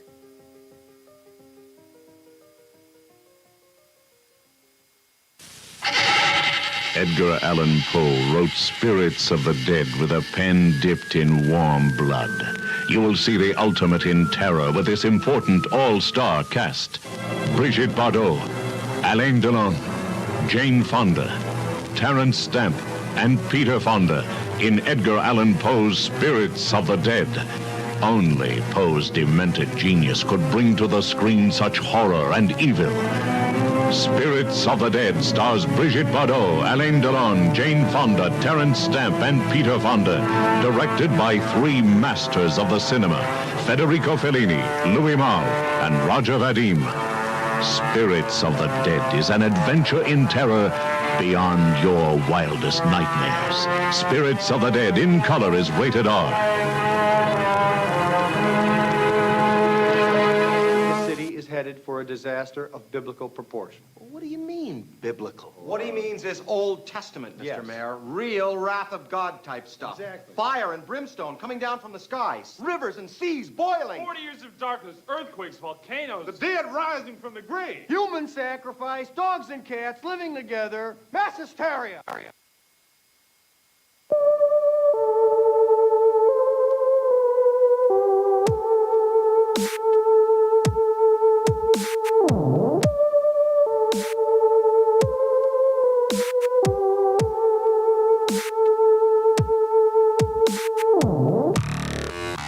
Paranormal Soup, bringing you the weird every Sunday night. Call into the show and join the discussion. The call-in lines are 219-230-4444 or 260-225-9419 or by Skype caller ID OOJBland00 or JBland Paranormal Soup. And now to your host, Jason Bland. Tonight's guest is Lisa Najjar. She's the author of Dying to Tell You, channeling messages from the famously dead. She's channeled Marilyn Monroe, Abe Lincoln, Cleopatra, Paul Newman, Tennessee Williams, Mother Mary, Steve McQueen. I mean, a lot of different ones are in this. Davy Jones from the Monkees. I mean, I got to, like I said, I'm up to Jesus now on there. It's May 10th, 2015, which is this weird 6-year anniversary of this show. That's where I left off in the book. I haven't finished it yet, but I will. One of the ones I wanted to get to is Albert Einstein, so we got to ask her. I got to get a little insight tonight on a little sneak peek of what she channeled from Albert Einstein. I think somebody who thought about the universe and the world and how everything works and what his perspective must have been when he got to the other side. I think Albert Einstein did believe in some kind of afterlife. I don't know. I don't think he was a total atheist. I mean, he said God didn't play dice. So, but I'm sure things were very surprising for him when he got there. So I'd love to hear about that. And we are opening the phone lines. You can call in tonight. All the lines are open tonight. So just remember, if you call in, I hang up on you, it's because I got somebody else on the line. So just hang in there. But we will take your calls. But let's go ahead and get back to our guest.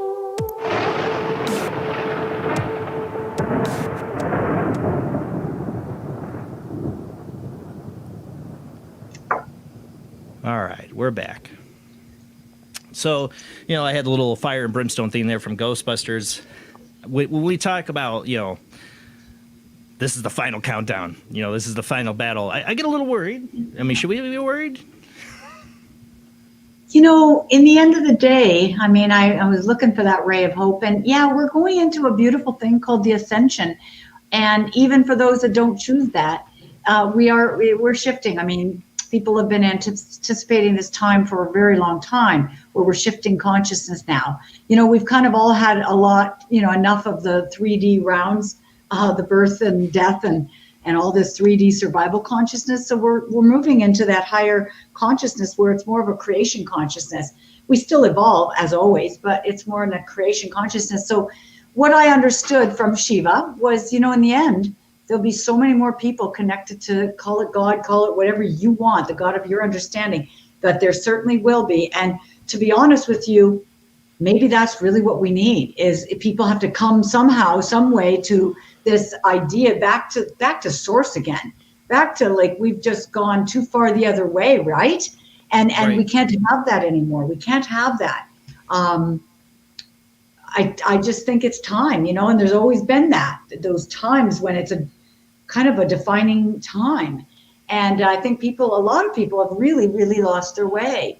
So I'm all for that, for the change, because the higher levels are really, really much more pleasant. Let's say it that way. But I don't know what that means. Spirit said nobody knows, and they're not going to tell anyone. So if anyone comes and says, I know exactly what's happening, this is exactly how it's going to go, they said it's not true, because it's being created every second by our collective everything. The future's always emotion. Totally. Yeah. So even the end and how it's all going to look, and it's never the end. There's never an end. So basically, get right with relationships. Get right with your, your shadow side. Get right with, attachments to things and people and money and everybody, and get right with fears. And as best you can, just grow yourself as much as you can in this time, because then you're ready for whatever. And I don't think it's going to be something terrible. I really think it's really beautiful and bright and light filled coming up. It's just, I don't know how it'll get there. I'm more worried about how we're getting there. Like what you just said, all the stuff that we see with our own eyes. That part, like is kind of freaky. Russia building a nuclear missile called Satan II. Right. We can really destroy ourselves. We're at a precipice, for the last 60 years where the world can destroy itself. Yeah. 70 years. We could literally blow ourselves right off this planet. That ends everything. That's got to be concerned to the other side. If, anything's up for play, I hope there's some kind of intervening hand in that. That's what I worry about. I do too, and I pray it. I pray it a lot, actually. I just finished, tomorrow will be my 9 days of this St. Jude prayer. What is St. Jude? Apparently, I didn't realize this, but somebody just told me recently that he's the saint of impossible causes and hopeless causes. What appears to be hopeless. And I thought there's never been a better time for St. Jude to come swooping in. So I've been praying this thing for 9 nights, 9 times. You keep praying to St. Jude. We need him. Right? And it's like, look, this looks really impossible right now. Can you help us out? Because we're a little bit dense here. We're not, and so, I do believe that it's a benevolent universe. And I do believe that even the things that look so awful, so often in this world, in these lifetimes, there's always a divine something and a reason and a plan. And so we have to really just trust, no matter how much fear we can get into, let's just trust that there is a beautiful, beloved God and universe, and the good news is, yes, the good news is, even if it does end and we do get blown off the planet, let's say hypothetically, which I don't think it's going that way, but let's say it did. What's the big deal there? It's absolute heaven. It's absolute heaven. And they look at the earth and go, oh my God, how did you do it? I mean, how did you do it? I mean, this is the insane asylum of the universe, not that. This is, and so it is. It's crazy when we think we've got to cling so badly to this illusion of this is the only life. No, it goes on, and it's so beautiful, and it's so loving, and it's so wonderful. And anyone who's died and come back, they all tell you the same story. And I don't mean by a medium, I mean near death. They all tell you the same story. They didn't want to come back. Even if they had kids and husbands and everybody and love, they don't want to come back. It's too beautiful. So there's the perspective change. There's the perspective change you see in the near-death experiences. People, like, they have children, that they're like, when they come back, like, I don't want to leave my children, but on the other side, it's their whole perspective changes.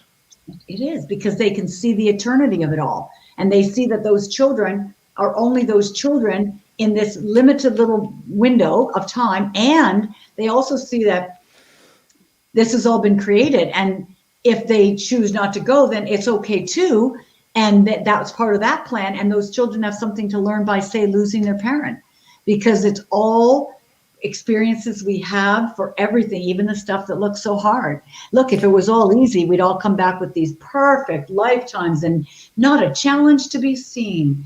Well, no, none of us choose that. They never Look do. at those. Look at celebrities that are alive now, and look at these celebrities here that you had in your book. How many of them had they had all the fame, riches, flourishing, but they were still miserable.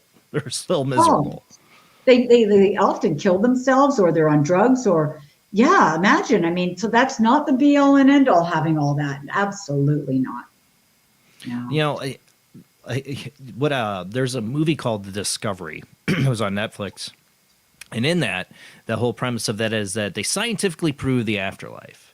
And then in the movie, and I kind of hate this movie and love, it's like a love-hate relationship with this movie because I disagree with it fundamentally, but at the same time, it is interesting. Everybody decides to start killing themselves to get to the other side. I'm like, I don't think that's how it would go down. I don't think that's how it would go down if we could scientifically prove the afterlife. But it does make you wonder about future. We were talking about this with aliens. I mean, if aliens are so far advanced, they're probably spiritually advanced. They know what the afterlife is. They know what rebirth is. We get to a point in our society where we evolve to accept this patagram, you know, this idea of we're reborn, we're not going to die. Everything's eternal. How society would be different. How it would change things, I don't know. I know for myself, I'm personally convinced of past lives that I've lived before. I've had two very vivid dreams that convinced me of that. They were so real and explain so much about why I'm wired the way I am.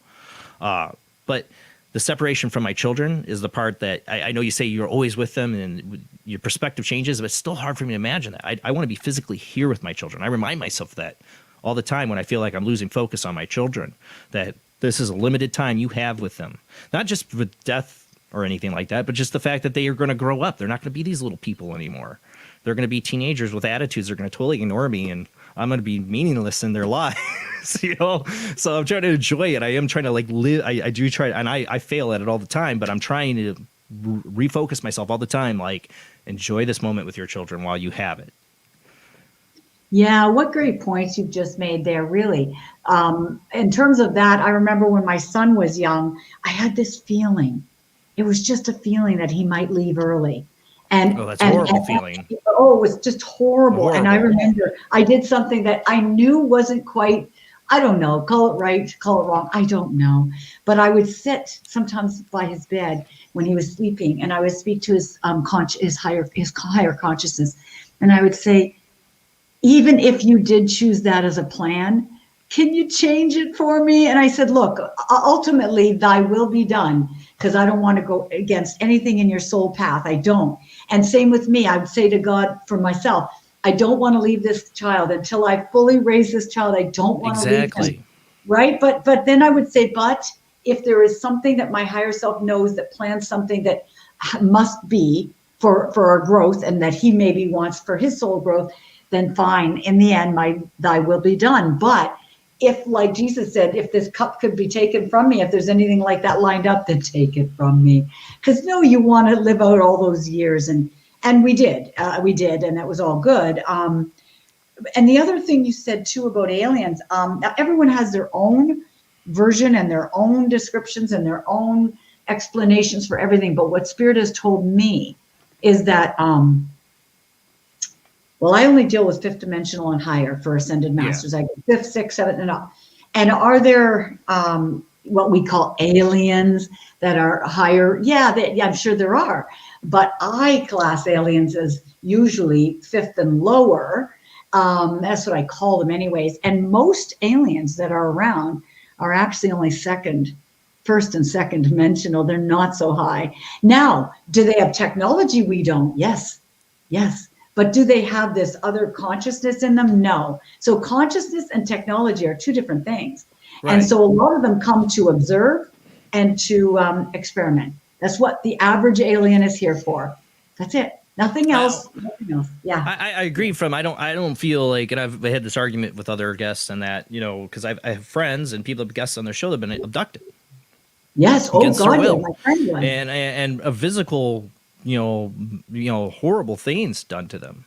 Don't tell me that's higher evolved spiritually. You know, I don't. No. I can't see that being highly evolved spiritually. Now, I've had other guests that met aliens and they went with them willingly, and you know, it was very spiritual beings, and you know, nothing negative. You know, so I mean, all different types. I do believe. I would hope, you know, that there are alien civilizations, and when they evolve technology, they evolve spiritually. You know, to higher realm. You know, I mean, obviously, there's got to, you know, we're not going to be the only ones. If we do evolve spiritually, there's got to have been other ones before us. Oh, absolutely. And I think there are. And I think the Palladians are, most of them have very good consciousness. The Arcturians, I've heard. The Arcturians, that was what was in my mind. I was like, it's going to say Arcturians. I've heard that. Well, again, there's good and bad everywhere and everything. So every group isn't just pure light. It's not like that. But here's how Spirit said it to me. And I'll just leave it at this. If they come in a ship, they are not fifth dimensional. Anything 5 and higher does not come in a ship. So if they're coming in a ship, I'm not getting on it. That's all I'm saying to you guys. But listen, you're going to have a bad time. Right. And in terms of the abduction, yes, I had a friend who for 5 years as a child was taken. And but one thing that was so interesting is that recently I saw this an interview with a friend of mine, Maureen St. Germain, and I can't think of the name of the woman she interviewed, but she interviewed this woman, and she was a regular therapist, and she did, you know, regressions and hypnosis. And suddenly in her office were these people that one by one were coming in that had been abducted. So she thought, wow, I don't even believe in this. What's going on? So she started to listen to them. And slowly they were all giving her these messages and recounting what happened. Well, what she found out, that this was really comforting to hear, is that she would ask the question, are they ever taken against their will? Because it sure looks like it, right?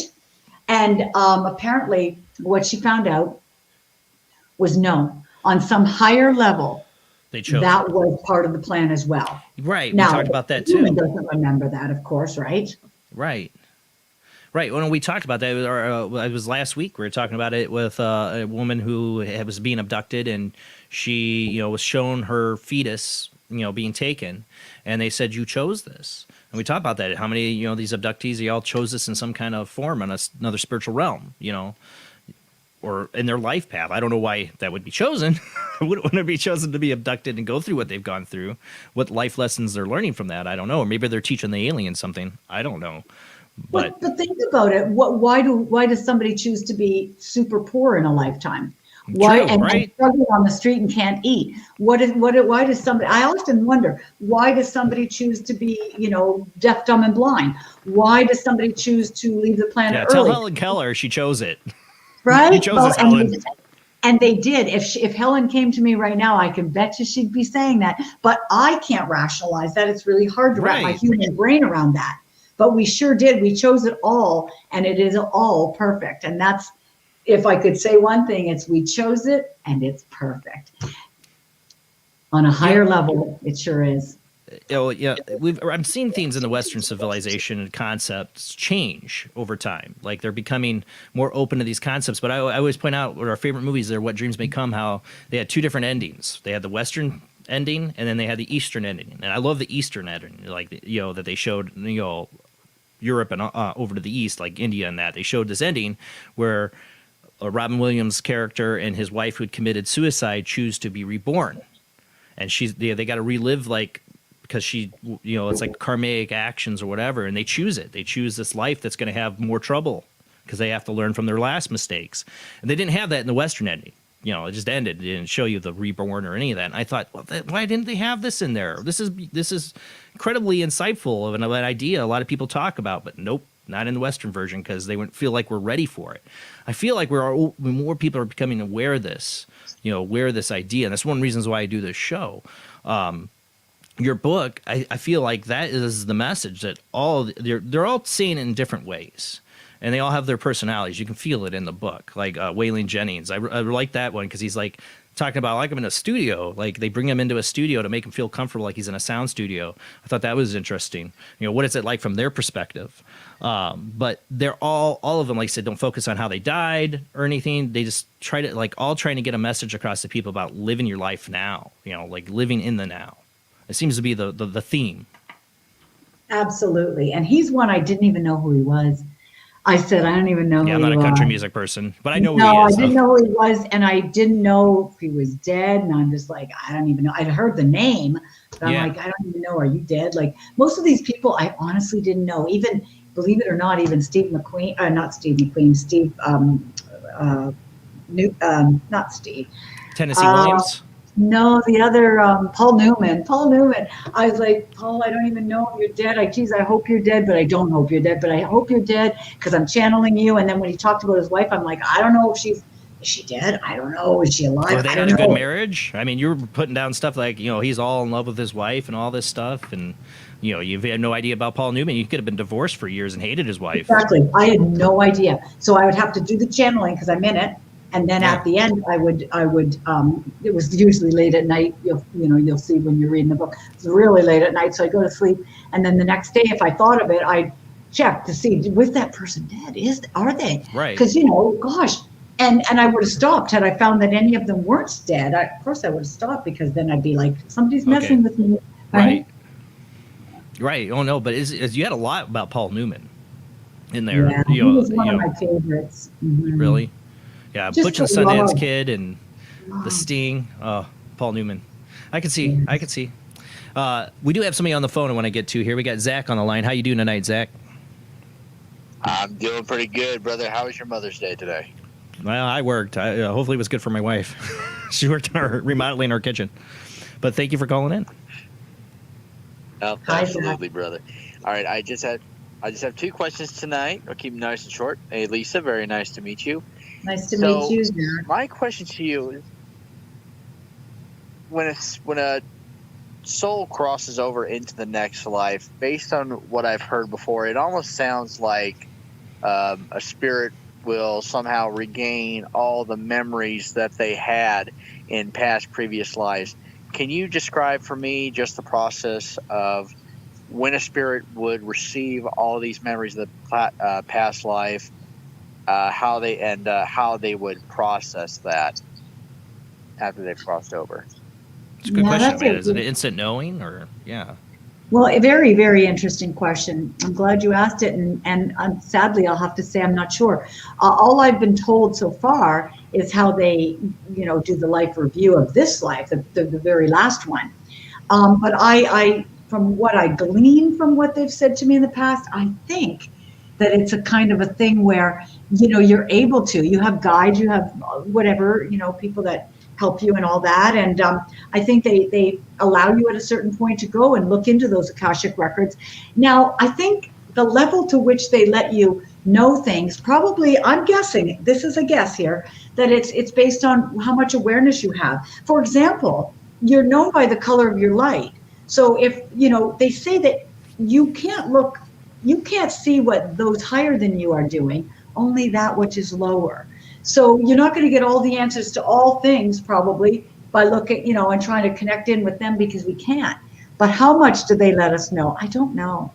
And would be a great question to maybe put to them one day. Maybe I'll do that and see what they answer me. And Maybe it's along the lines of, you can't handle the truth. I don't. If you were a murderer or a rapist in a past life, you're probably not going to want those memories dredged up. You're not going to want it. It might might damage you to have those memories brought up right away when you get to the afterlife. Right. Good point. Maybe it would. So I just don't know. I don't know Sorry. if, Zach, you've ever seen Defending Your Life. Maybe it's like that, where you get to go to a amusement park kind of thing and go in there and press a button and see little glimpses of your past life, just enough for you to handle. Right. Well, I'm kind of worried about what I'd find in that. Right. But anyway, my second question that I have, and I am going to be going down a huge rabbit hole with this question. So, Lisa, whenever you've been in contact with several celebrity spirits, have you ever encountered any that after they had passed, there were revelations about all the serious misdeeds that they had done? People such as Jimmy Savile, Alfred Hitchcock, even when they were alive too, people like Ted Kennedy, for example, went drunk driving and someone drowned to death. Have any of these spirits that you've encountered, if you have encountered any, have any of them ever expressed regret for all the stuff that they had done in life, or did they even have maybe some kind of message that they wanted to give out to the public in regards to a lot of these serious allegations? Yeah, no, nothing like that has come up, and I'm not sure, if it would and how it would and when it would. I don't think they wanted to have me be in that role at this time anyways. It might change. But yes, in my readings, do parents come or different people come to apologize to the guest or to the client on the phone? Yes, they do. And yes, they do express regret. And I always know there's something when they come to me and their head is down. Now that's the time I see them.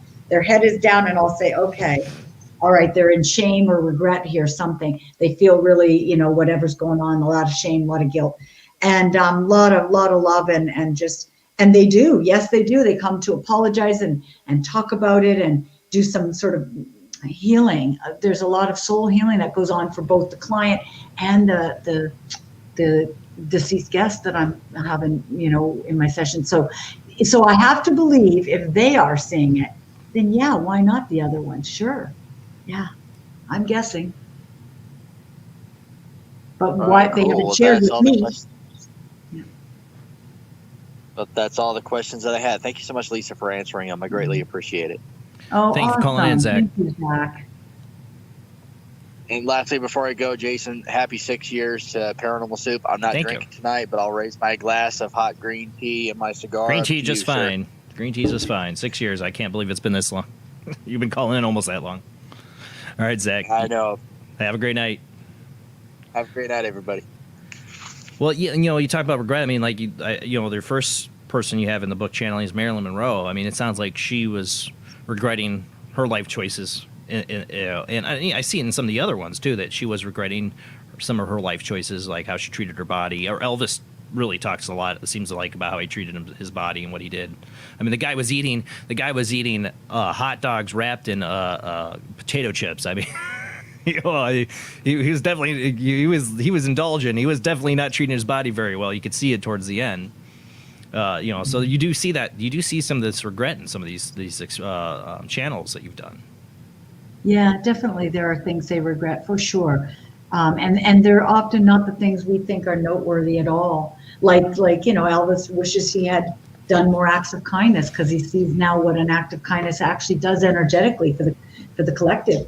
And so he says, with my influence and my fame and my reach, I could have done more. I could have done more. And I think that's a lot. Michael Jackson, he came to me. You know what? I was going to say, we have to talk about Michael Jackson when we were talking about people have been disparaged in the media and all that. So yes, please. Well, what he shared in the book was what he shared in the book, but personally, he came to me that same year, right around that time. And I was going through something back then, a really hard time I found, a personally hard time. And he came to me one day and it was the sweetest thing ever. And he said, he gave me some advice. He literally gave me, the human here, advice about how to, how to be with the situation I was going through. And I was so grateful for his advice. It was really great advice. And I was so grateful for him. And he almost cried.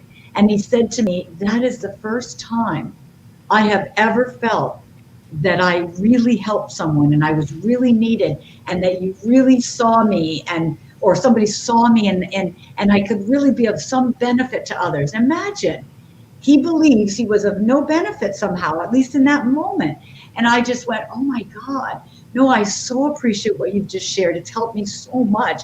It was this most beautiful, touching moment between him and I, soul to soul, and it was lovely. And anyways, that just shows a lot of our fragility and what's underneath of whatever we do or don't do, say or don't say, think or don't think. Well, on I this mean, planet. Somebody's name has been dragged through the mud completely and wrongly. I think maybe I'm personally biased because I grew up. My first album I ever bought was Thriller.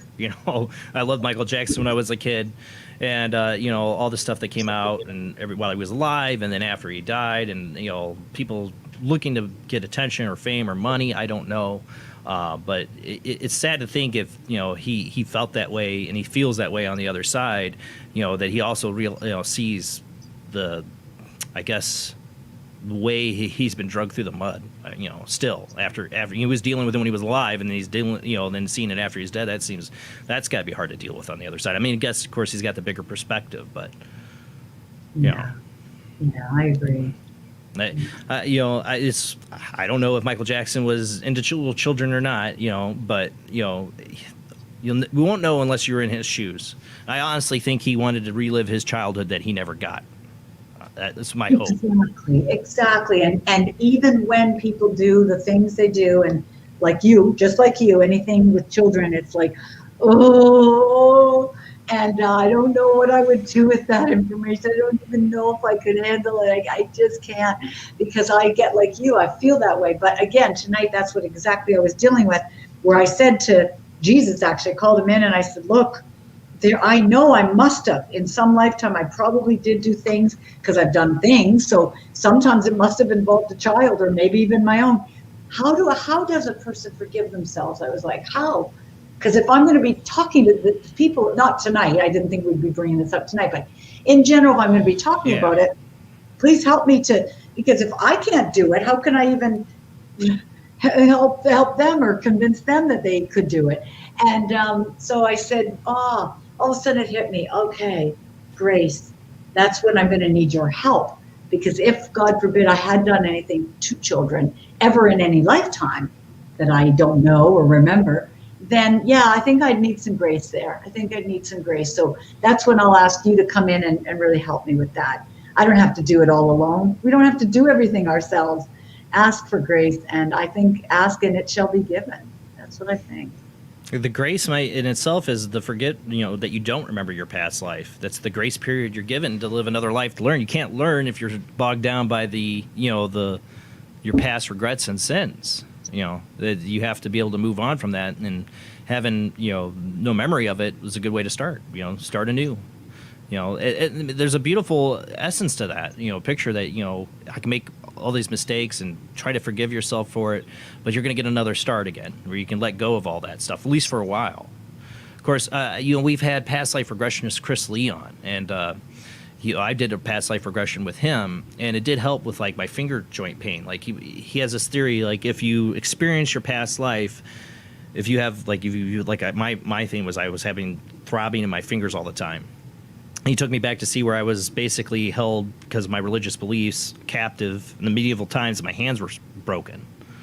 And I also have neck problems because I basically killed myself by hanging myself. And I didn't get rid of the neck problems, got rid of the finger swelling. But it was really interesting that with like the concept that people are holding the different inner ailments from their past lives. The only reason they have the ailment is it's in their energy field. We do still, in some way, even though we don't remember, our bodies or our energy remembers it. Absolutely. That memory is stored in the cells. Absolutely. Absolutely. And that's why Jesus said in Easter of last year, when you hear stuff, when you learn stuff, don't think it's just them. You're activating a memory that's in your own cells about something that happened, and that's why it's coming up for you. And you're absolutely right. And I think, and I agree, all disease and things like that, I really feel it's either a karmic, something you're choosing to experience for some reason. But I even wonder then, is it hooked into some other past life where, it's, you took on an erroneous belief. I'll go with that for now. You took on an erroneous belief saying, I am bad, I am unworthy, I am something, I need to be punished, blah, blah, all those things. And that's why you haven't let go of it. Even though you don't remember it. True, but you hold it in your body, and you do hold it into parts of your body. So, I do buy into that. The only thing I found, it seems like it's like an imperfection in the system of reincarnation, that we hold on to these energies that affect us like this without knowing why, not being able to remember it. It seems like an imperfection in the system, but maybe it's just the imperfection of our reality that we live in now. Imagine if we all accepted these ideas. Again, imagine what society would be like if we all accepted we live again. I mean, they have in other cultures, Can but I like just really say, deep. Yeah. sometimes I think that's because we have like karmic lessons that we have to repeat. And I think the universe wants us to sometimes remember a little piece of that lesson. So when you go to make another choice or another decision, it's kind of like, are you sure? Do you remember? Are you sure you want to do that? Like a way to try to make you remember, like a way to subconsciously remember it. I don't know, but it seems like an imperfection in the system. But like I said, it could be the imperfection of this reality. If we all accepted these concepts, it would change civilization completely. I mean, we wouldn't go to war. We'd be going to war with ourselves. Absolutely. That's why Shiva said that.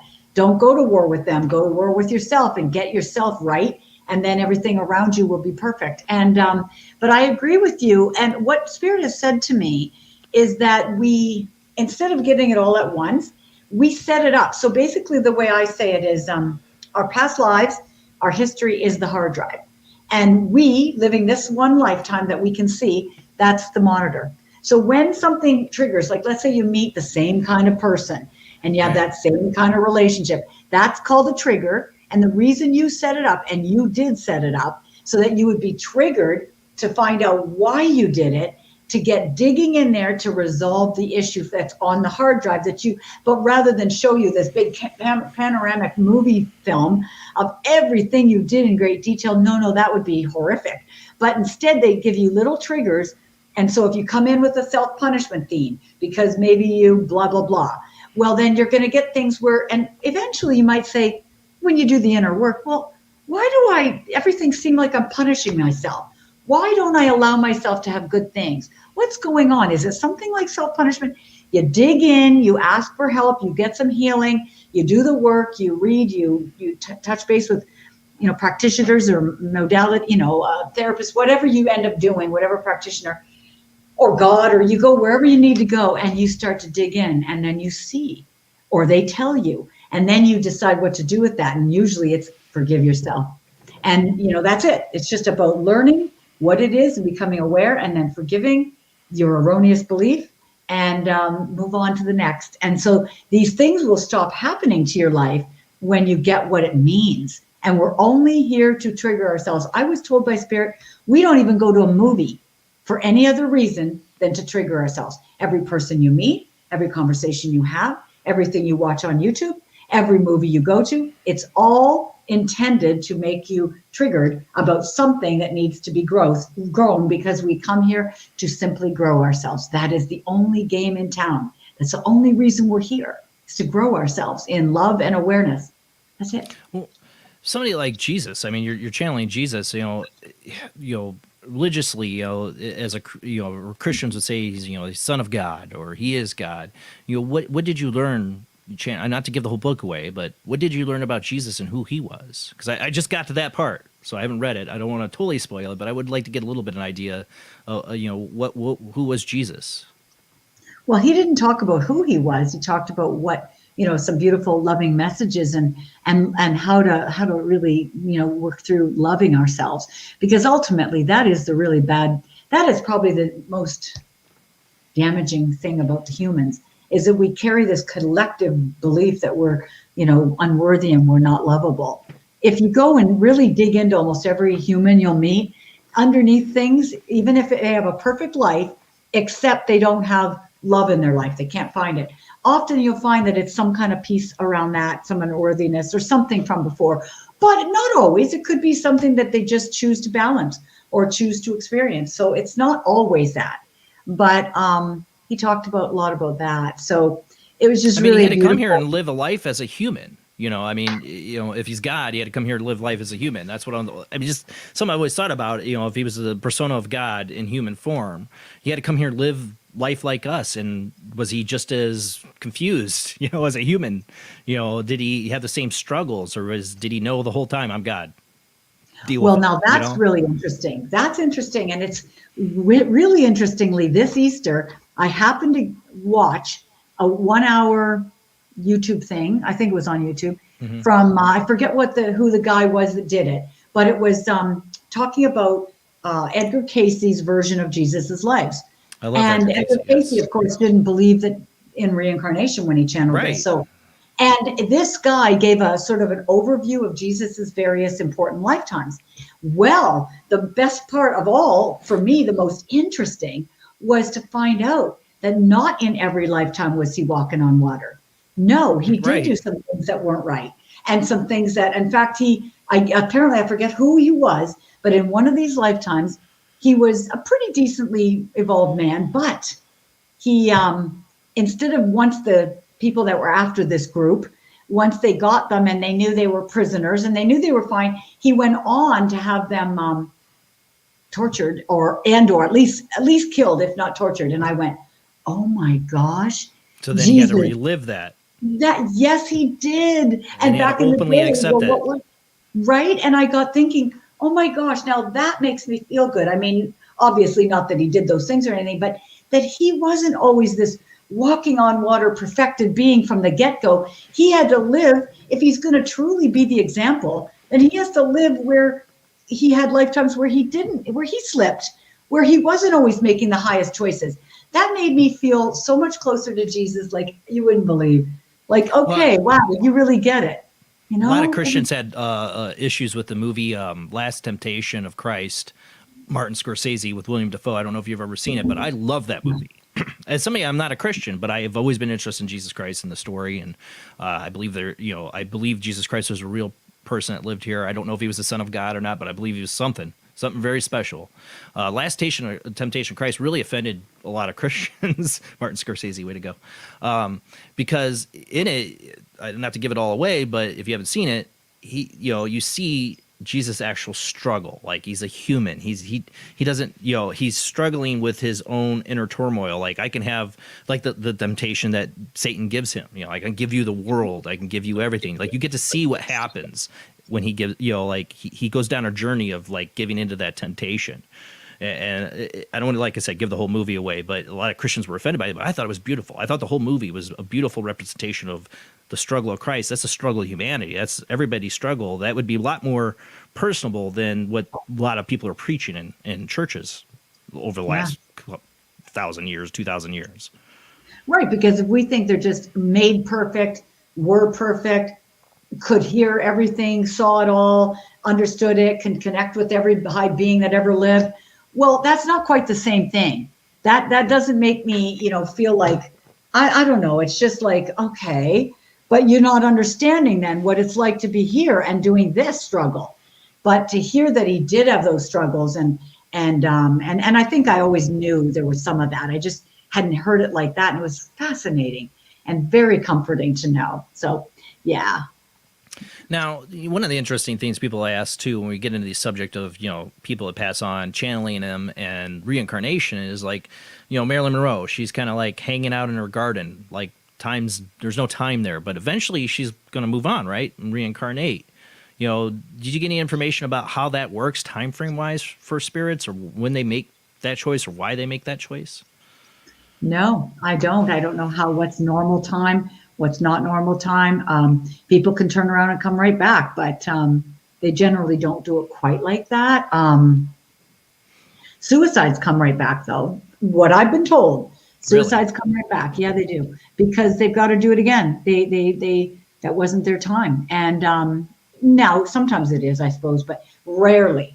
And so they do come right back. So I feel like I should talk to young people, anybody that's struggling, and say, look, I know, I can imagine how hard it is, or maybe I can't imagine. But if you do this, you're coming right back around. And the worst part is you get the same situations again. So it's not even like you get a better go of it and you get a happier family and all that. No. So now let's say you were 50 or something and you've been struggling, and that's really tragic and sad. But now you're 50 and you finally do it. You kill yourself. Well, most likely you're coming right back around. You got to live another 50 to get to the point of desperation and then make a different choice. Well, who in the heck wants to do it after they put in all this time right now and slugged it out? I mean, no, it's not worth it. It's not worth it, because if your soul wanted to grow in some way to have that experience, then by golly, you can't even die your way out of it. You are going to come back and redo that. And because your soul always trumps everything, it takes precedence over everything, and it will come back and have that experience, period. So why It's gotta bother? work through like, you can't skip the lesson. You got to go back and do it again. No. That's, that'd be a good reason not to do. Yeah, it really is. And granted, it's really, really hard. And I'm not saying it's easy. Get all the help you need, do everything you can, but do your very, very best to stay. And you know what? People that get to that point, I'm sure they really do feel it's their very best. But, I can only say what I've heard, and I say, that's it. I don't know what to say about that, actually. Yeah, well, that's a hard one. I mean, when we've had people on the show that lost people, that watch the show that lost people to suicide. It's a hard thing to handle. I definitely am not along the church's line that they go to hell. I don't believe that at all. That's what I always was as a kid. I always had a problem with religion. And I like I said, my past life vision I had explained a lot of that. But I've always interwired had a problem with religion, because I'm like, if God's going to just throw people away and throw them in hell because he upset them for whatever sin, then screw him. I don't care. Then God's not worth my time either. That's how I felt about it. Absolutely. Oh, I have the exact same feeling. It's like, that's not a God I would want. That's not a God I will follow. That's not a God I care about. I'm not buying it, because I look at it like this. If I wouldn't send my own child into the pits of hell for something they did wrong, no matter what it was. If I wouldn't send my own child to burn in eternity forever, you got it right there. Then I can't be a better mother than God is the creator. That's the point I've always made. No, even before I was a parent, but especially as a parent now, I've made that point with my friends that are Christian. I'm not trying to argue with them. I've had really open-minded Christian friends. We're able to have these conversations. They don't get offended. But we've talked about it. And I said, how am I a better parent than God? And that's what I'm saying. I mean, good Christians that I know don't judge people are different or homosexual or what the Bible says. They don't talk or believe they're going to hell. A lot of them, some do.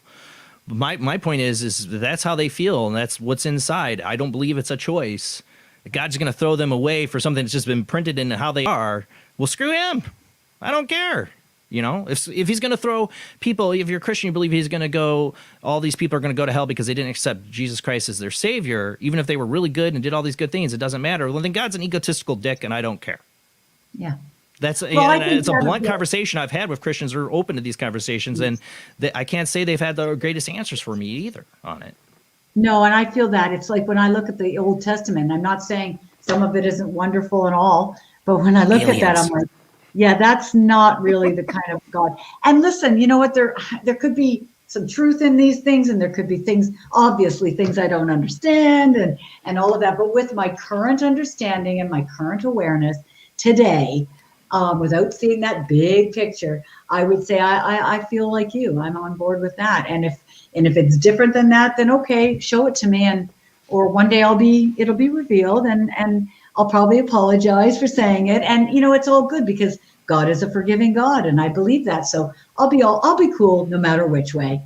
It's all we're just. Well, I'm just saying. My point to that always would be, even as a kid, I would make this point: is like, if I get to heaven, or if I was a Christian, I got to heaven and found out, well, all these other people aren't going because they didn't accept Jesus Christ. I'd be like, I don't want to be a part of your party.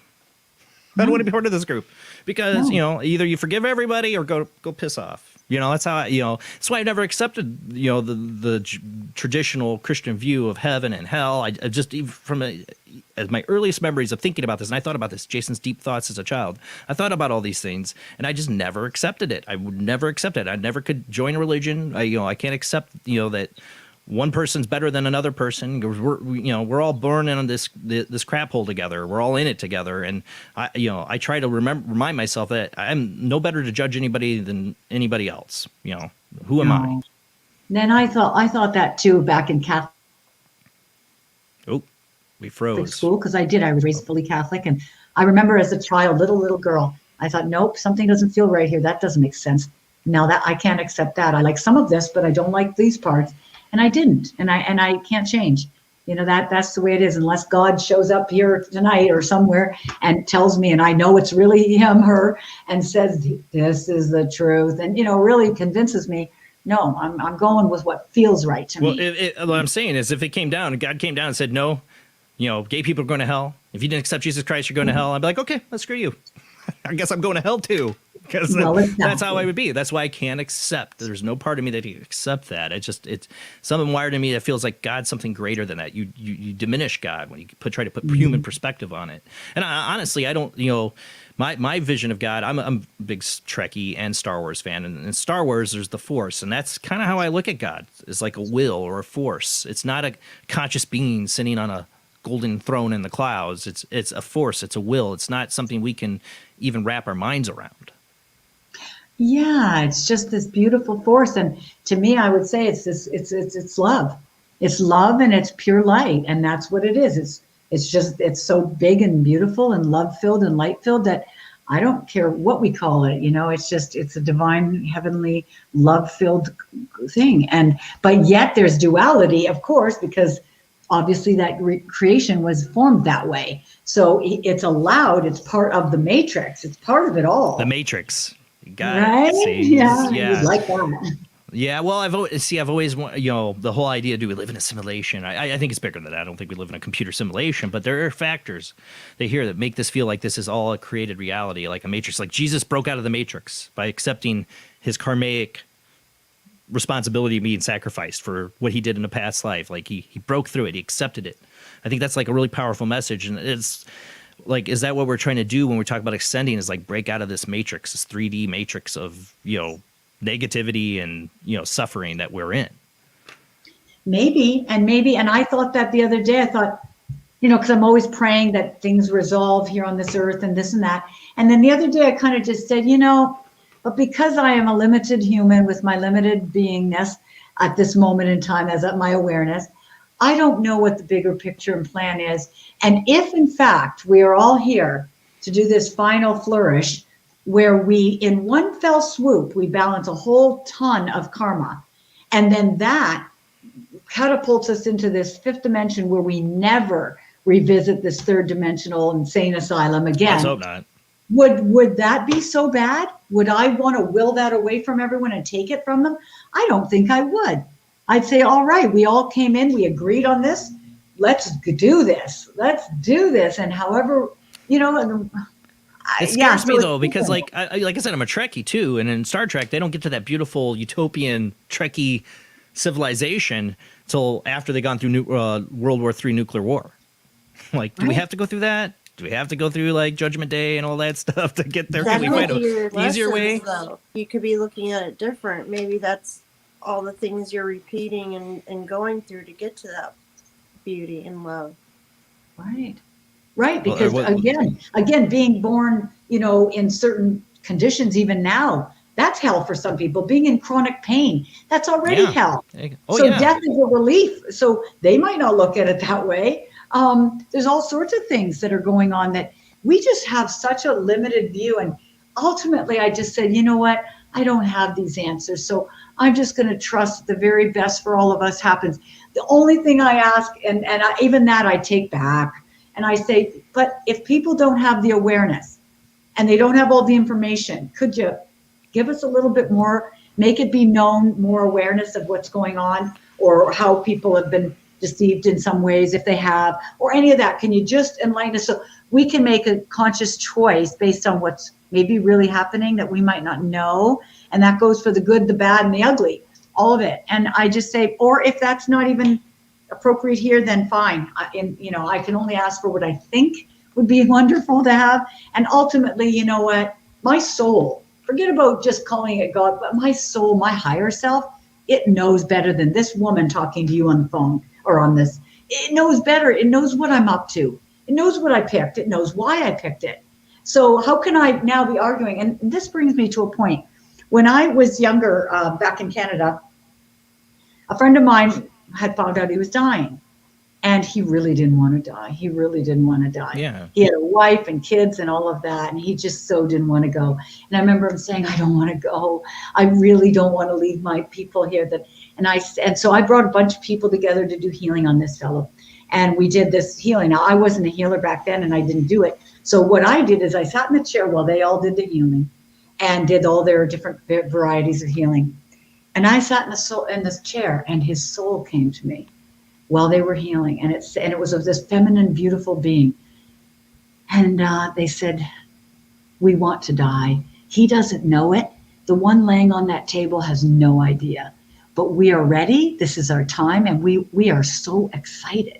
We have completed what we came to do, but he doesn't know it. So, you don't have to be telling him that, which I didn't.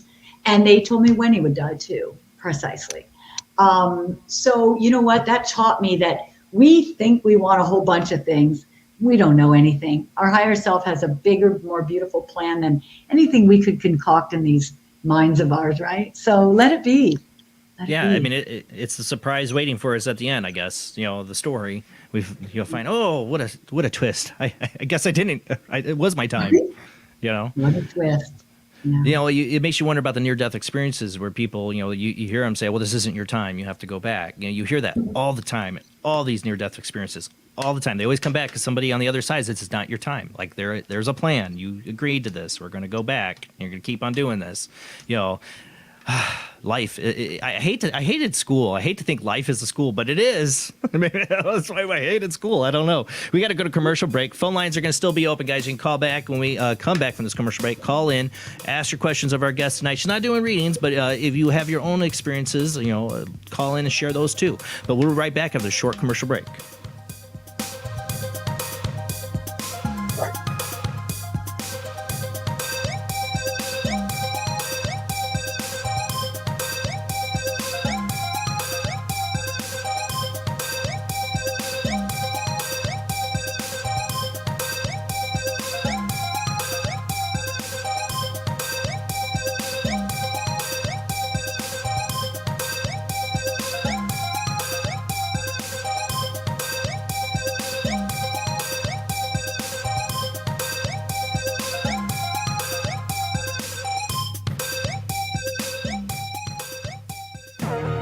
Intercepted transmission of unknown origin. Transmission? Out here? SOS. Human. Unknown. Alien. Certificate X. Exclusive engagement at the Odeon Leicester Square. Now. Any systematized transmission indicating a possible intelligent origin must be investigated. I will hear it. In space, no one can hear you scream.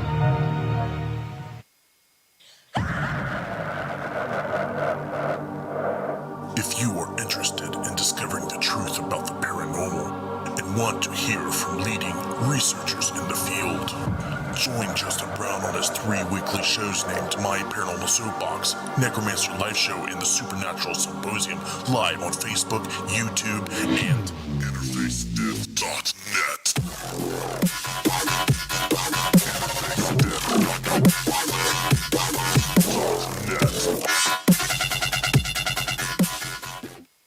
This is an APAC studio presentation. Hi, I'm Barry, owner-operator of Barry's Barometer Barn.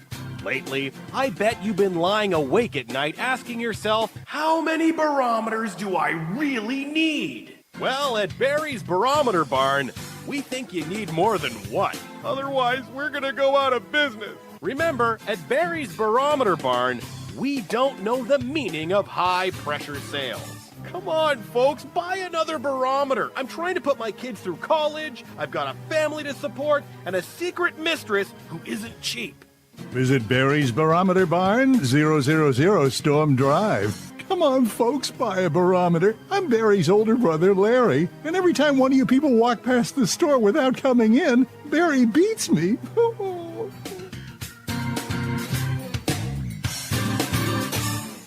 This has been a presentation from Tim Morgan's APAC Studio. For more almost professional amateur comic studio content, visit the APAC YouTube channel. Search APAC 2002. That's APAC 2002 on YouTube.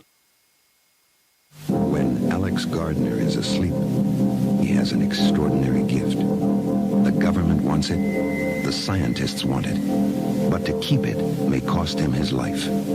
It might be better if Alex didn't sleep at all, but he cannot resist entering the dreamscape. Can you? See Dreamscape in the West End and all over London now, Certificate 15. It takes an extraordinary adventurer to enter the dreamscape. Are you intrigued by Paranormal Talk Radio? You'll love the new Paranormal Radio app from Talkstream Live. You'll find a great selection of talk shows covering UFOs, ghosts, strange phenomena, and much more. Download the Paranormal Radio app now and start listening to the very best in paranormal talk entertainment, including the network you're listening to right now, the Paranormal Radio app, free in Google Play and the iOS App Store.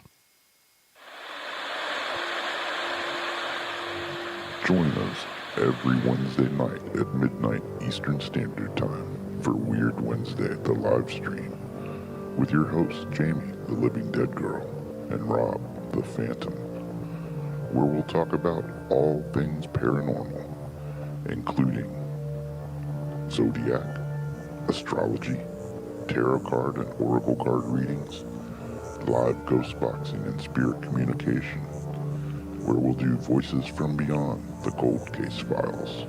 So we hope you join us live on Facebook and YouTube every Wednesday night at midnight Eastern Standard Time. We hope to see you there. Bye-bye.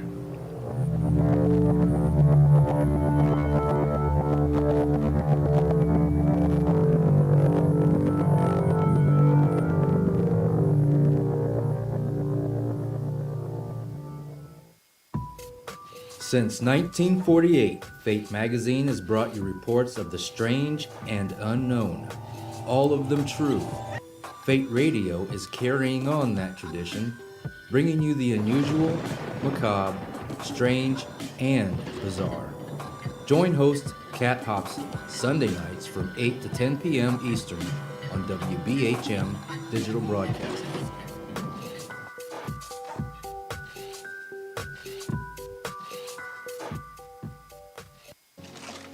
Heat 'em up. Do, re. He gone.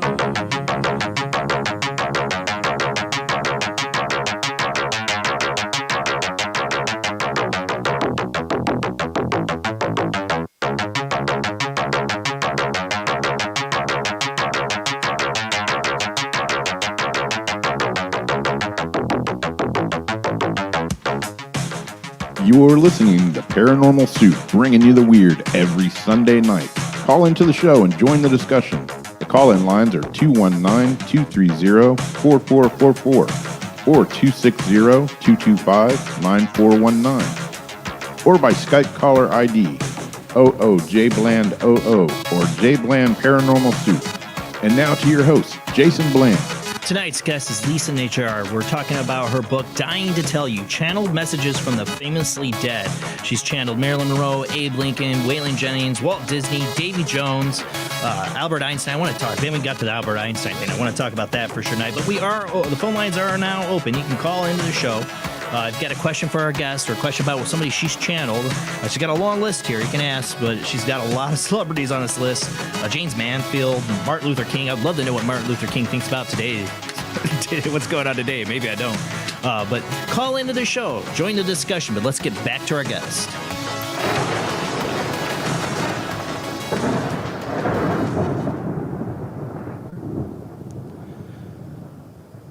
So, Lisa, Albert Einstein, he came of, shaped our world with science and general relativity. When he got to the other side, was it a letdown for him, or did he discover some divine truth? Well, what did Albert Einstein have to say when you channeled him? I just want to kind of get a little hint or preview of that.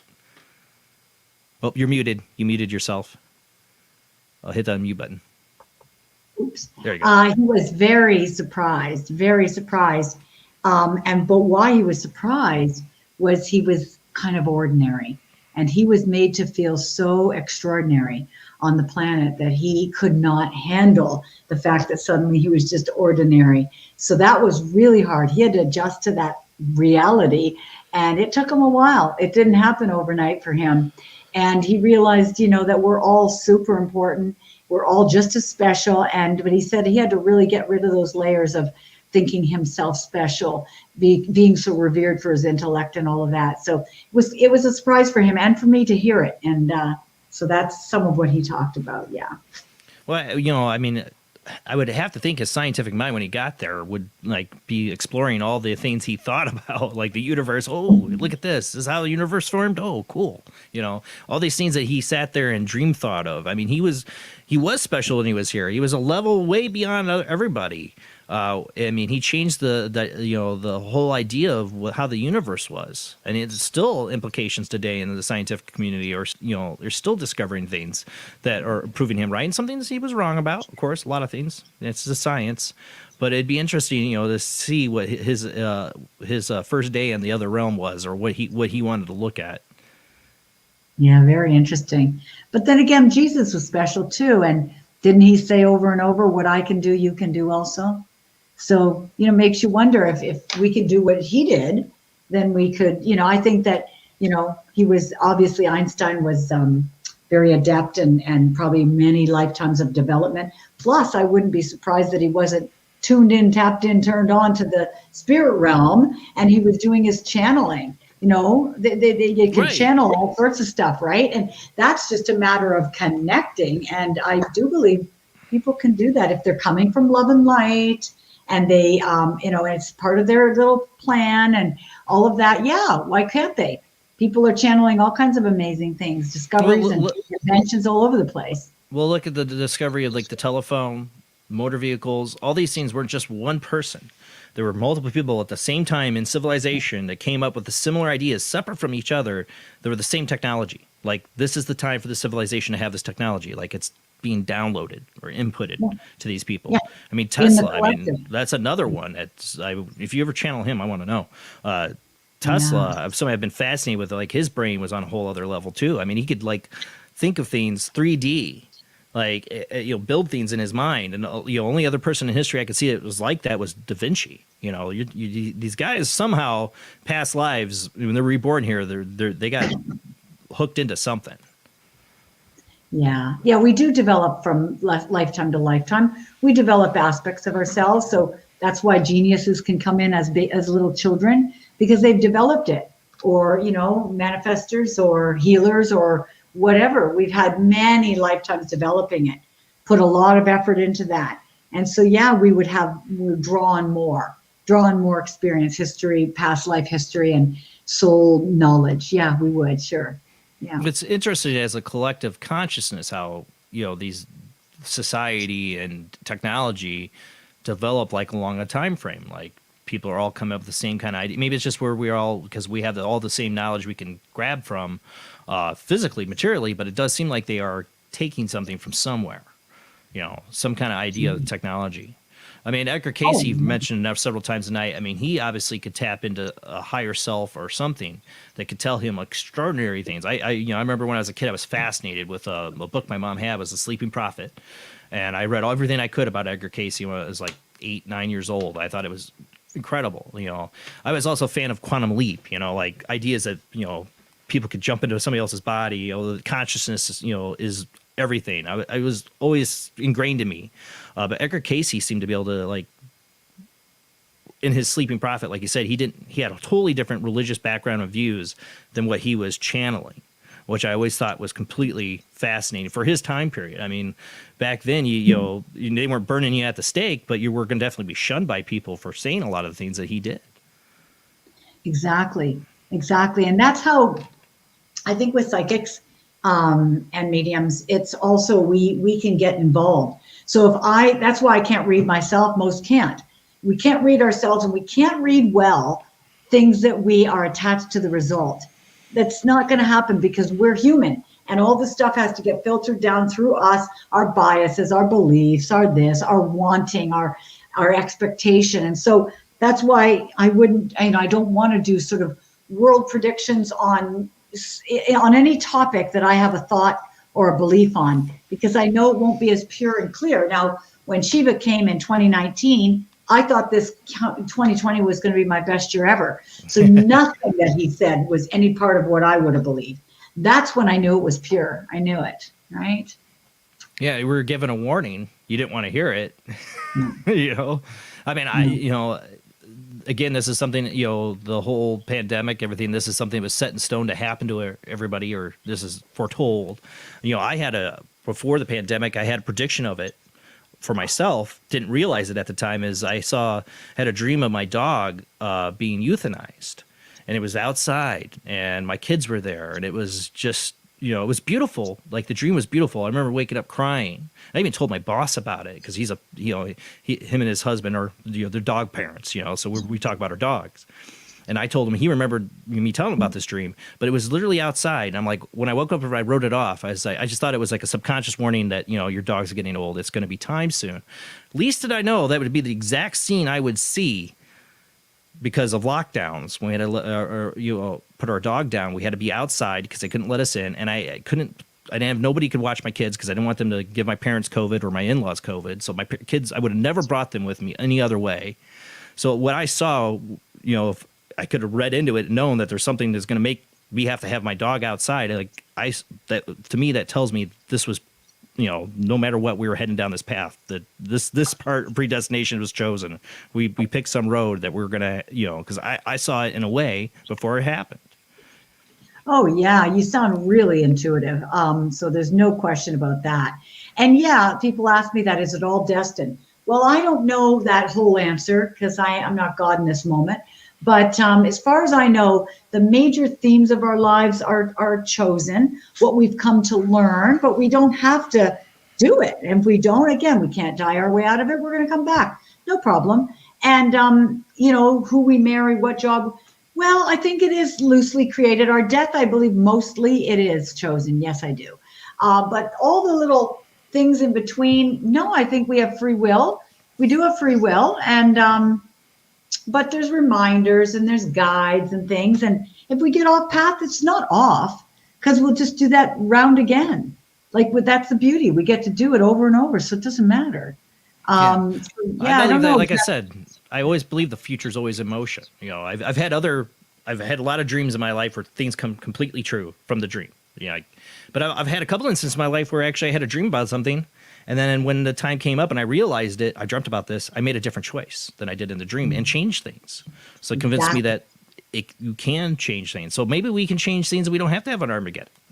Yes. That's what I'm hoping. Well, I think we don't have to. One. We don't have to, because if people just woke up and did their inner work and healed those parts of themselves as best they could and really focused on that and took their focus and gaze off of that out there, heck yeah, there could be a whole different outcome. Yes.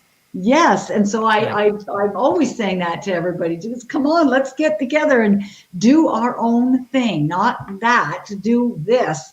And if we all just do a little of this, we don't need everyone doing it. But if we have a majority of people or a good number of people doing it, heck, that's enough. I do believe that. So yes, we can create these scenarios. We sure do. We create everything. We all are. I mean, if things can't be changed, what would be the point of these celebrities coming out to try to make this message? They're trying to change things. Yeah, that's what I see in the book. They're trying to change our perspective. Realize, don't take your life for granted. These are all lessons to be learned, and live it. I love Steve McQueen's one I read, about because I thought that was interesting because you obviously had no control when they were going to come to you. You were on a plane. And he was enjoying the plane ride. He was the type of person that wanted to just live life on the edge, and he still does, even on the afterlife. That's the part he misses. He can't live life on the edge.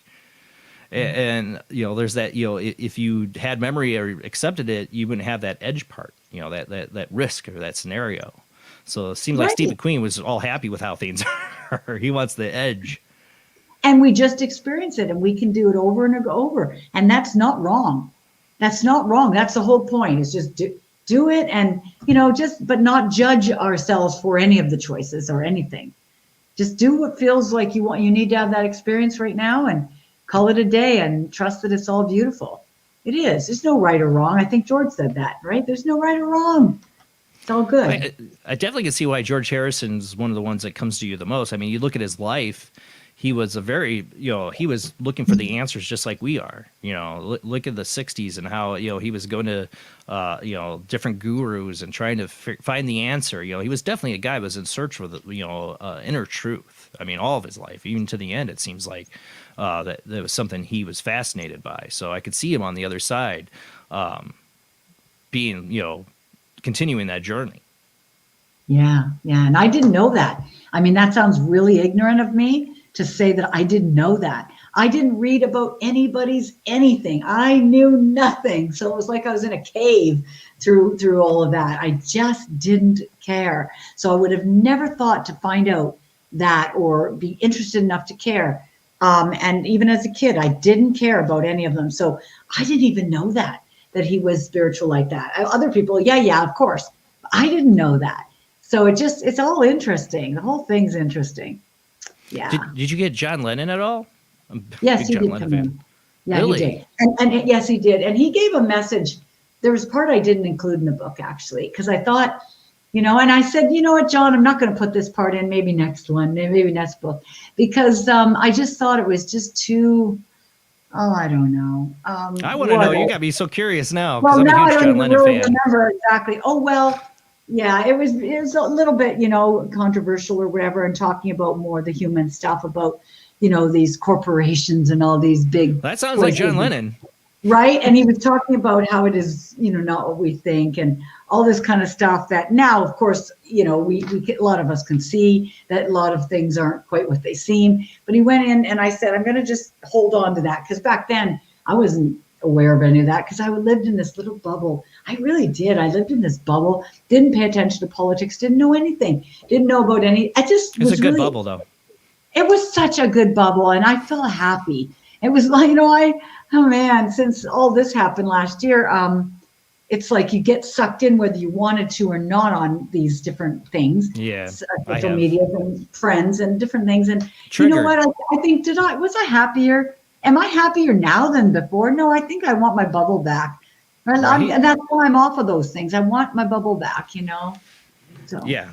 Well, like I said, everybody's offended about something, especially if you get into politics. It'd be funny once, some of these politicians pass over to the other side and realize, wow, my life was a waste. At least this part of it was, arguing over all these stupid things. As people trying to control other people's lives constantly. Just let us be free. Let us be free to be who we are. That's the world we live in. You can be a unicorn now. I mean, you can be anything, right? Anything you want. I'm all cool with that. I'm all cool with that concept. But you gotta let Christians be Christians. You gotta let people be people. All of them. If you don't agree with their view, you don't agree. And that's the problem we have. Everybody wants to cancel somebody because they totally disagree with their view, and they should be ruined and have no job, completely canceled. That's the part we got to get over. We got to stop, wanting to cancel or judge people. No, because if you want to be loved and accepted, then give it. And that's the part I do not like, that is happening. And it's like, no. Treat others as you want to be treated. And if you can't get the golden rule, then, you're coming back. Let's just put it that way. You're coming back. You're not done here on this earth. So, yeah, you've got to give what you want to receive. You have to. And so I want acceptance. I want to, then I better be accepting of all those, even those that I don't like what they're saying, or I don't agree with it, or I think it's nuts. No, forget about it. I want freedom. And if I want freedom, then so be it. They want it too. Yeah, I agree. I always quote Thich Nhat Hanh had a book, a very small book called Pieces Every Step. And I thought it was one of the most wisest things I've ever read is that if you want peace, then you have to give it. You can't ask for peace if you're not giving it. Why would you expect to get peace from someone if you're not giving it? And so if you want peace, all you can control is what you do. You can't control what somebody else is going to do. You can only control what you're going to do. And if you want peace, then the only thing you can do is give it. And I thought it was one of the most brilliant things somebody could ever write down on paper. Thich Nhat Hanh's Pieces Every Step. But highly recommend that to anybody. It's beautiful. I have to remind myself of that all the time because I get angry. I get angry at the world all the time, like every day. I work retail as a manager, so I deal with the public, and I find myself doing it more and more, and I have to stop myself because I just think people are so stupid. And then I go like, well, who are you? Are you really smart? No, I'm not. But I think the whole human race as a whole is stupid, and people just drive me nuts. Yeah, I know. I go through it myself. I'm like, my God, really? Is this really going on? Really? You can't see that? What? I mean, yeah, I do the same thing. I get angry, frustrated, all the things that people do. We're human. And yes. I feel like I did when I was a child. Sorry, Mom, if you're listening. Happy Mother's Day. But when my mom and my dad would argue, and then they would turn to me, well, like put me in the middle of it, and I'd be like, screw you both. That's how I still feel in life with like everybody else. Like I'm always in the middle of the argument, always in the middle of the fight, and I'm just like, you both suck. That's how I feel about the world right now. And I don't like it. I don't like feeling this way, feeling like humanity's stupid and we deserve what we're going to get. But that's how I feel. And I hate it because I got children I want to raise in this world. I want them to have wonderful lives and live in a better world. And it's not like I feel like I could do much to change it. But, I don't want to think I'm above anybody because I don't. But, God, I see people are just like, God, this is stupid. This whole humanity, everything we're doing is so stupid. So stupid.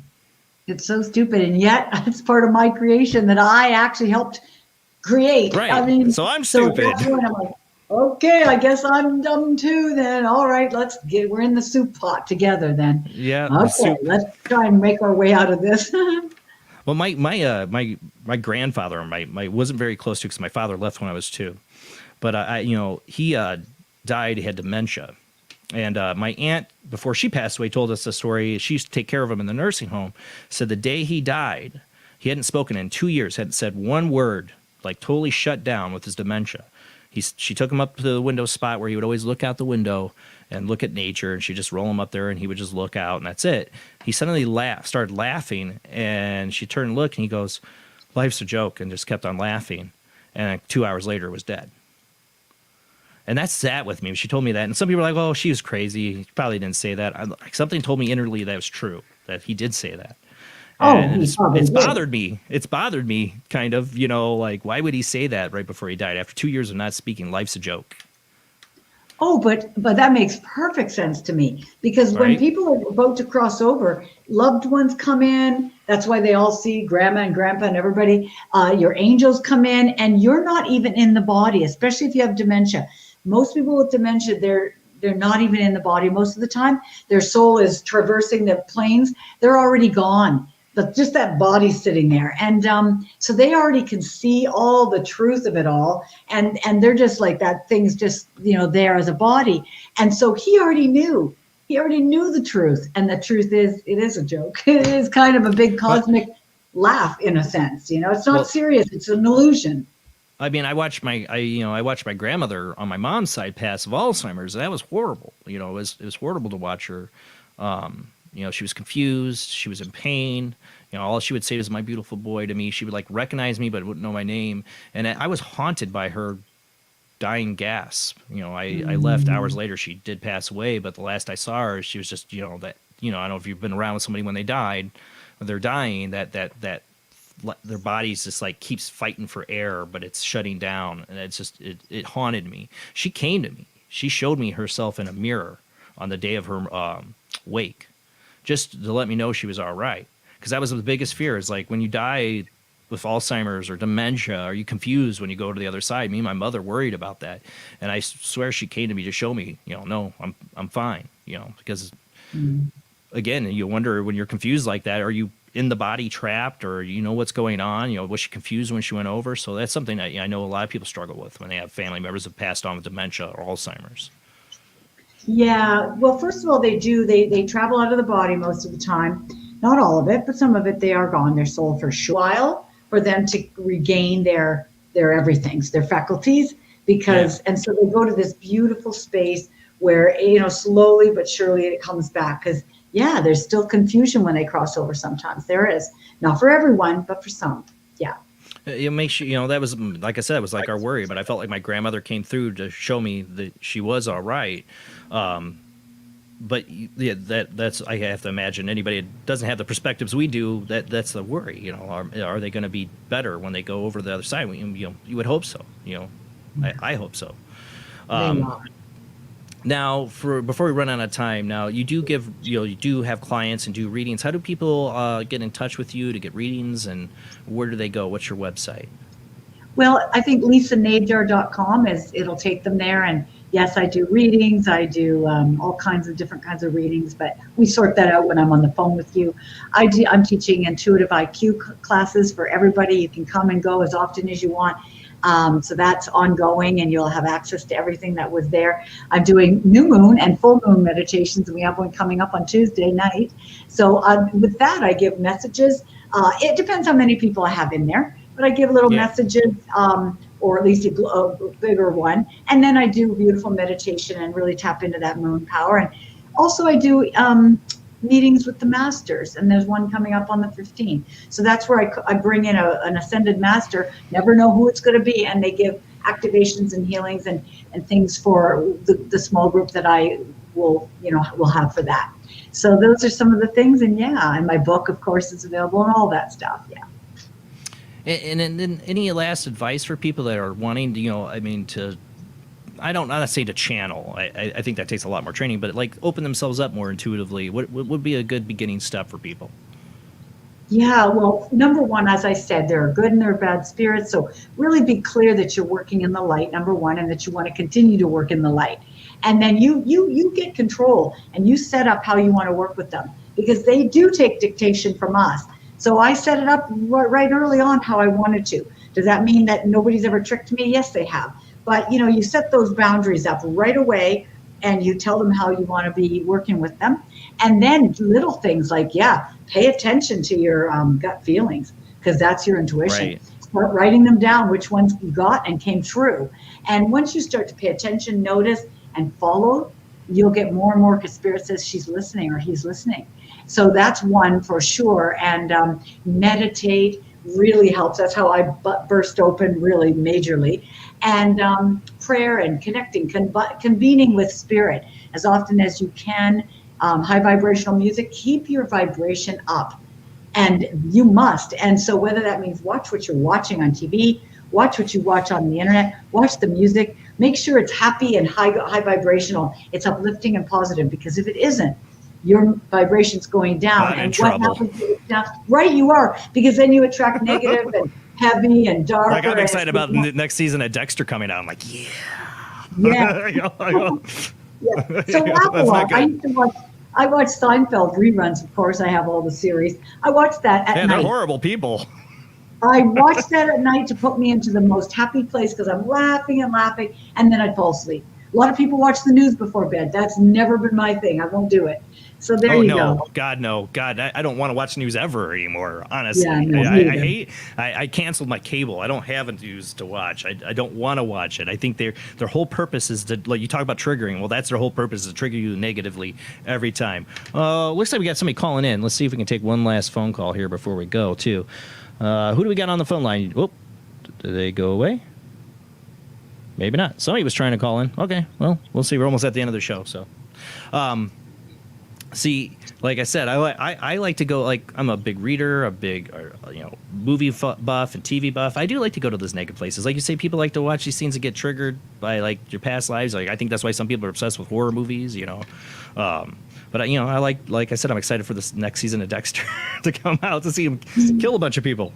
Let's see. We got maybe a phone call on here. Well, you're very perceptive and intuitive. Who do we got on the line? You just called in. It's me. D? Yeah. Hey, D. We're almost over with the show. Make it quick. That's okay. She's very interesting. And I'll be going out of body this Friday when I go into my bronchoscopy test. So anyway, I just wanted to say hello and wish everybody happy Mother's Day. And to sing to, you're going to have to sing happy birthday to Jamie for me, because my throat still hurts. Oh, yes, it was Jamie's birthday. Happy birthday, Jamie. Belated.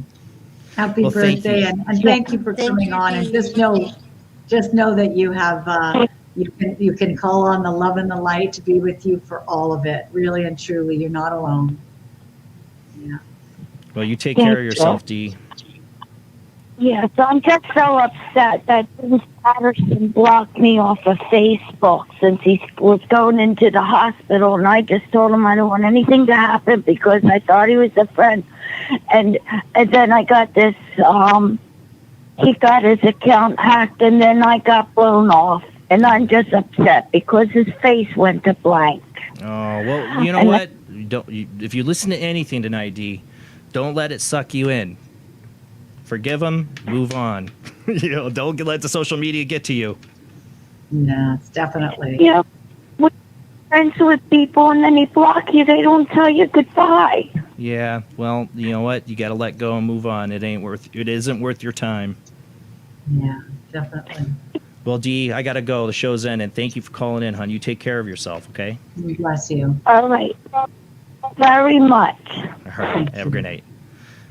Well, Lisa, it's been a true pleasure having you on. Everybody, definitely highly recommend you check out her book, Dying to Tell You, Channeling Messages from the Famously Dead.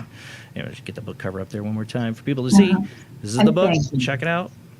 Thank you, Lisa. I'd love to have you back on again in the future. Thank you. It was wonderful. Thank you so much. I learned a lot myself. Thank you.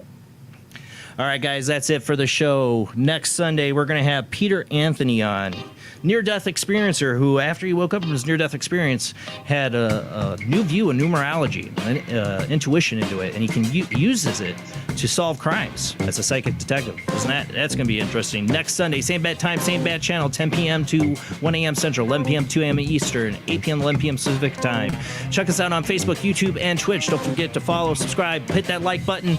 Make sure you keep sharing it out. Thank you to everybody who does share the show out and telling their friends about it. Keep telling about Paranormal Soup, a place where we're trying to open your mind to new ideas.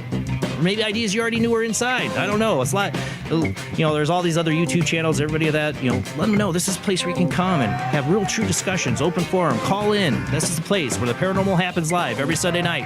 Thank you to all our Patreons too. $2 a month. Check us out, Paranormal Soup, Jason Bland on Patreon. $2 a month does help pay the bills for the show. It does help me. Thank you to everybody who does subscribe on Patreon. All right, guys, have a great night. See you next Sunday.